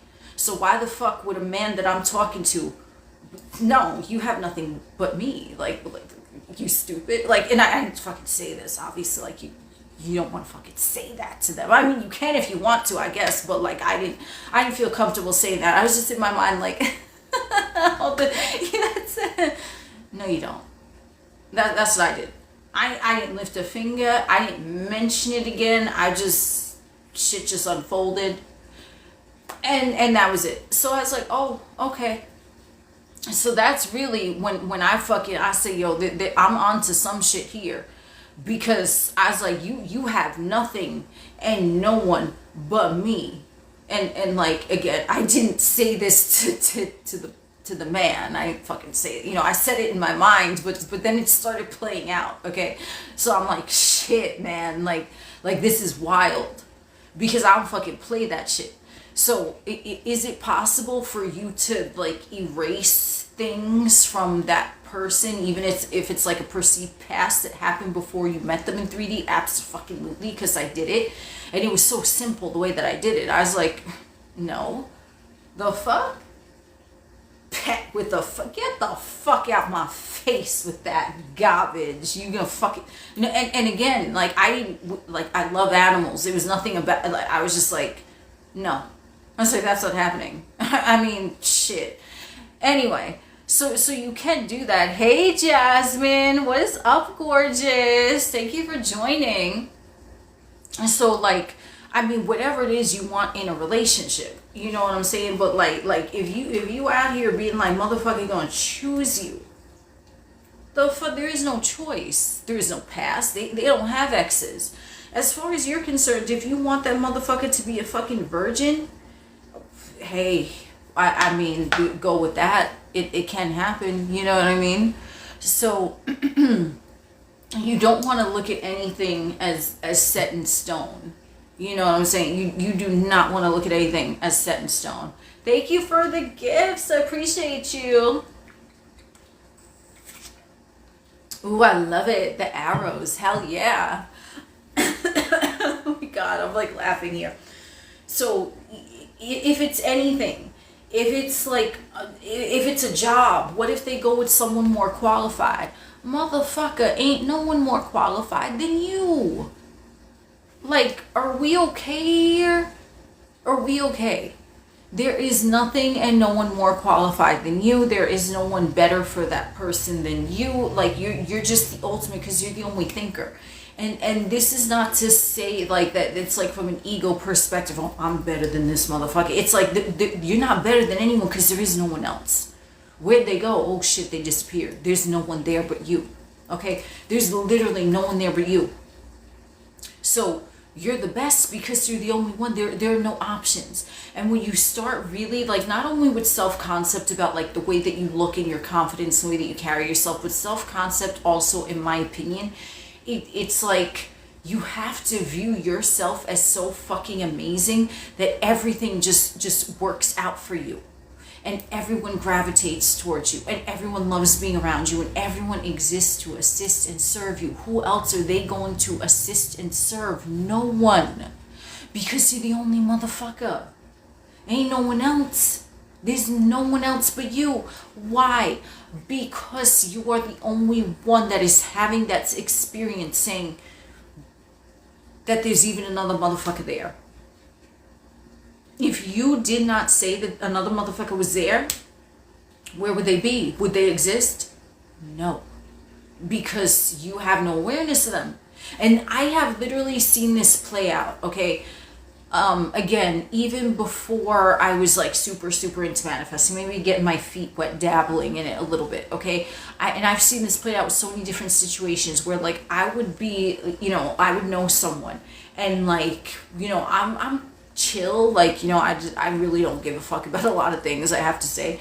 So I would be with someone and then they would have like a trigger, and then like that trigger within them, they would start like an argument in front of my face, like physically, two motherfuckers arguing in front of my face, and like they would not even see me. They would not even see that I was there. Like they had no, it was just the two of them. And this has happened multiple times. I'm just walking and two motherfuckers are like arguing and they don't even notice that, like, you know what I mean? Because something can be physically next to you in the 3D, but if you are not operating at that frequency, it cannot even interfere with your fucking aura. Motherfuckers would start arguing amongst themselves and I would just be like, okay. And I'm like, well, that has nothing to do with me. But see, I didn't try to do nothing. I was just like, okay, well, I don't know what the fuck that is, but I guess they got issues or some shit. And literally, this is why your 3D can be, it can be so fucking wild when you see shit play out, because you could just move along smooth as fucking, I don't even fucking know, smooth as a fucking penis head, okay? And you just smooth, you're just moving along, okay? And you see shit out of your peripheral vision, the corner of your eye, and you're like, what's going on over there? Like if you're driving on the fucking freeway or some shit, and there's some shit going on the side of the road, I never fucking slow down. I never turn my head. I'm just like, whatever's going on there, I'm aware of it, but it has nothing to do with me. I stay in my lane and my mind, my motherfucking business. Okay? And it's the same thing with like people. Two motherfuckers arguing. Oh man, I ain't got shit to do with me. I'm gonna keep it moving. If I know one of them, okay, well, that ain't my problem. It ain't my business. Whatever they got going on, I guess they need to sort that shit out amongst themselves, right? And there can be something physically next to you. You can pass by something and it will not affect you if you are not in resonance with that. And I remember there was something here. I might have talked about it. I know I talked about it. Like, I don't remember when. It was a while ago. But it was like, there was this fucking quote. and it said something to the effect of, you know, if you leave an insult on the ground, its owner will come find it. And I said, oh snap. And that is exactly what I mean by that from a metaphorical perspective, because anything is neutral. Everything is neutral. So an insult is neutral, a compliment is neutral, but are you in resonance with that? Okay. So if there's an insult that's on the ground and it's just there, if someone is not insulted by that thing because they don't already have that storyline going on within them, they're just going to walk on by, they're not going to give a shit. Someone who already has a story in there, they're going to notice it, right? Because like I said in the beginning, again, how many times I just say in the beginning, alpha and omega, I'm the beginning, I'm the end, cool. But there's a whole middle of this video, which is why it's getting uploaded to YouTube. So you walk in and you see the insult, you're already in resonance with that because you have that like calibrated somewhere in your system, and so you notice it and you're like, what? And you start fighting with the insult, and the insult was just neutral on the ground. It wasn't fucking bothering you, but you got fucking triggered. Okay, so the same thing with the compliment too. I want to say this, right? If there's a compliment, because I've heard this a lot where someone receives a compliment and they're like, oh no, that's not true. I'm like, bitch, someone gives you money, someone gives you a gift, someone gives you a compliment, you fucking accept that shit and say thank you. The fuck? You fucking deserve it. So that right there, if there's a compliment on the ground, right?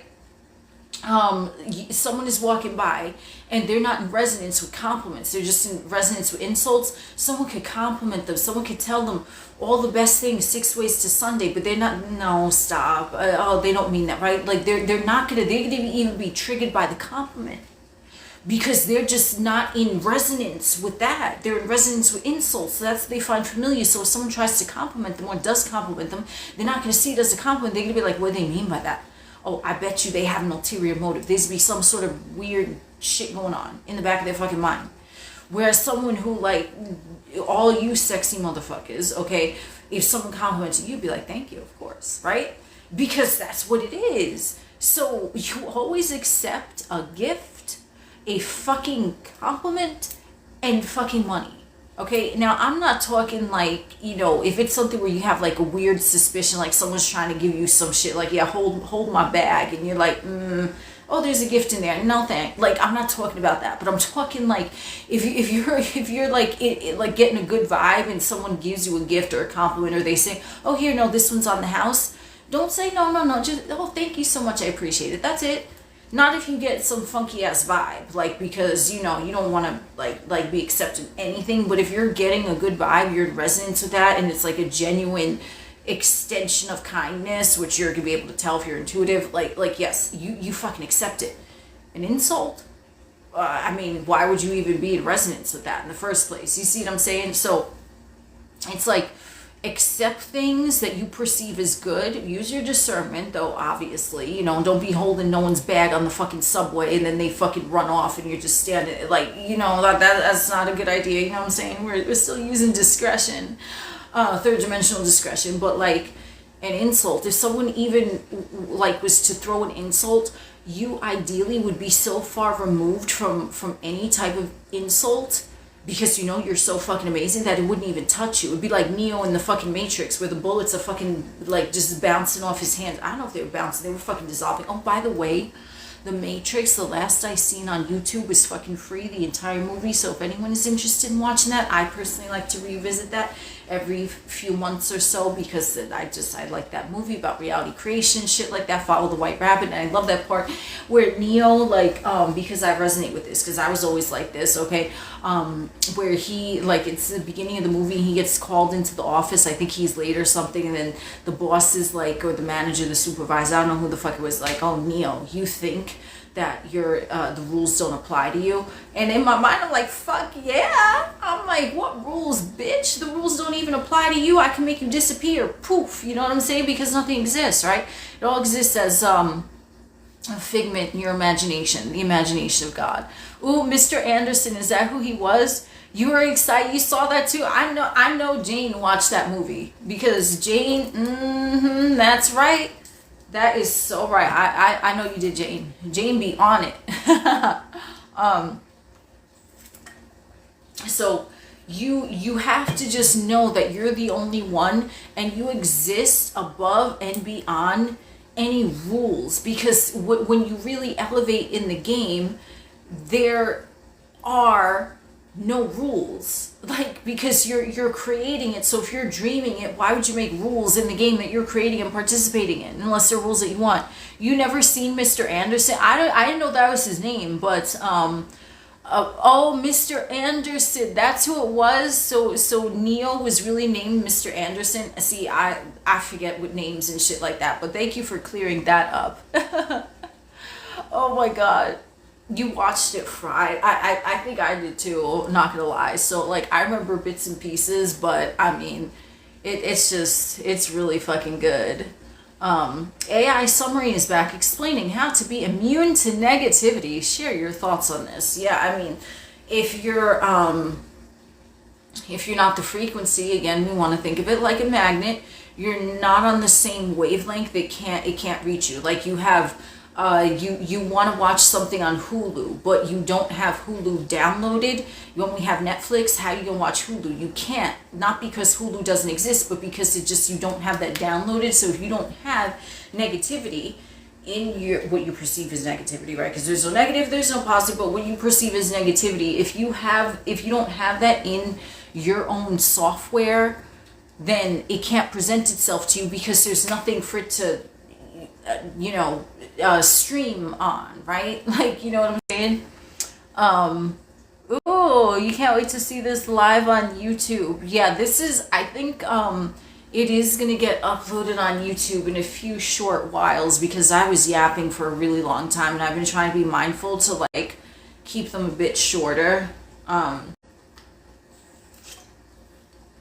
me just see if I have any, closing thoughts in my notes here.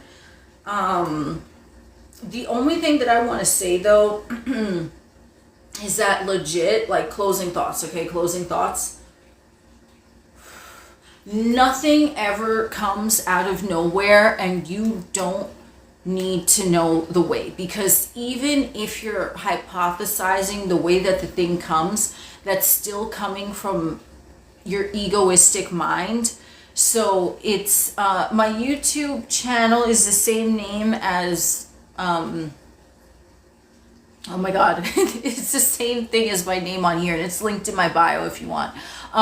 So the thing arrives in the easiest way, but it might not be logical to your egoistic mind. Okay, so the egoistic mind likes to think in steps. I go from here to here to here, right? That's how the ego tries to figure things out. So likely, if you're concerned about your manifestation, you might have, dabbled in that arena for a little bit, but you need to fucking close that chapter out and just say, it's done now, it's done perfectly.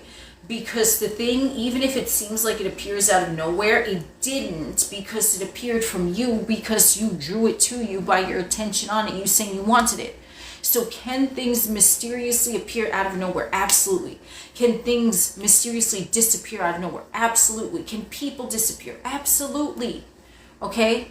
Whatever you don't want in your experience, you have to trust that it's gone. And you have to know that it's gone in a more perfect way than you can even imagine it being gone. If you want something in your experience, you just say it's in your experience now, and you have to imagine that the way that it shows up is going to be more perfect than your mind could ever have thought of. That's it. Because you're not meant to know the ways. You're just meant to focus on the timeline. That's why you have an imagination, right? Every part of the humanoid hardware and software, it has a purpose. So what's the purpose of your imagination? Why do you have the whole fucking frontal lobe and shit? I think that's what it's called, okay? Please look at Joe Dispenza, just to circle back around again from the beginning. Joe Dispenza, if you're interested in, like, the science of it, okay? But humans have that imagination. Why? Because they're meant to create the reality from the humanoid vantage point. And you're not human. It's just a part of that. As you're in this experience and you're governing the human suit, you have the tool of imagination. But why are you not given the tools to figure out the how? Like, you're given the tools to figure out how to put together IKEA furniture from your imagination, or maybe from 3D, like I also said, to circle back around. But, how the thing gets to you, Okay? Even religions, you know, whether you affiliate with a religion or not, I don't, but if you do, it really doesn't fucking matter. But the thing is, like, even with religion, right, they're so highly revered. Oh, well, pray, just pray, and you never know how it's going to be answered. They fucking say it there too, in I have ways ye know not of. That's it. Every time that you have a desire, it's like a prayer being fucking answered. You don't know how it's going to be answered. Okay, it's written in religious fucking doctrines. It's in quantum mechanics. You don't know what's happening. All you're doing is observing it, and then it just fucking happens. Okay, that's it. There's nothing you have to do, but you have the tool of imagination to imagine the thing. But you don't have the tool to build the thing from the 3D because you're not fucking meant to. So if the IKEA furniture were to arrive to you already assembled, they wouldn't give you the washers. They wouldn't give you the little mini wrench and shit like that. It would just be assembled because you don't need the tools to assemble it. That's why you're not given the tools to figure out the how from the manifestation, metaphysical, ethereal plane. Because you're not meant to. You're just meant to focus on it. However it's going to arrive, it's going to arrive already fucking assembled. Okay? So that is what I got for you guys today. Thank you so much for the gifts and the conversations and for the likes and the shares and the follows. I appreciate you all. This will be on YouTube. My YouTube is linked in my bio. Oh, thank you so much. I appreciate the roses, and you all have a beautiful day, evening, night, weekend. Jesus Christ, it's Thursday. Well, maybe in Australia, I think it might be Friday, so they might be headed into the weekend, or like I think in Singapore, like across the globe, as they call it, right? But time doesn't exist. So that's why we're all here now. But anyway, thank you all. Appreciate you all. Chat soon. Bye. Bye. Bye.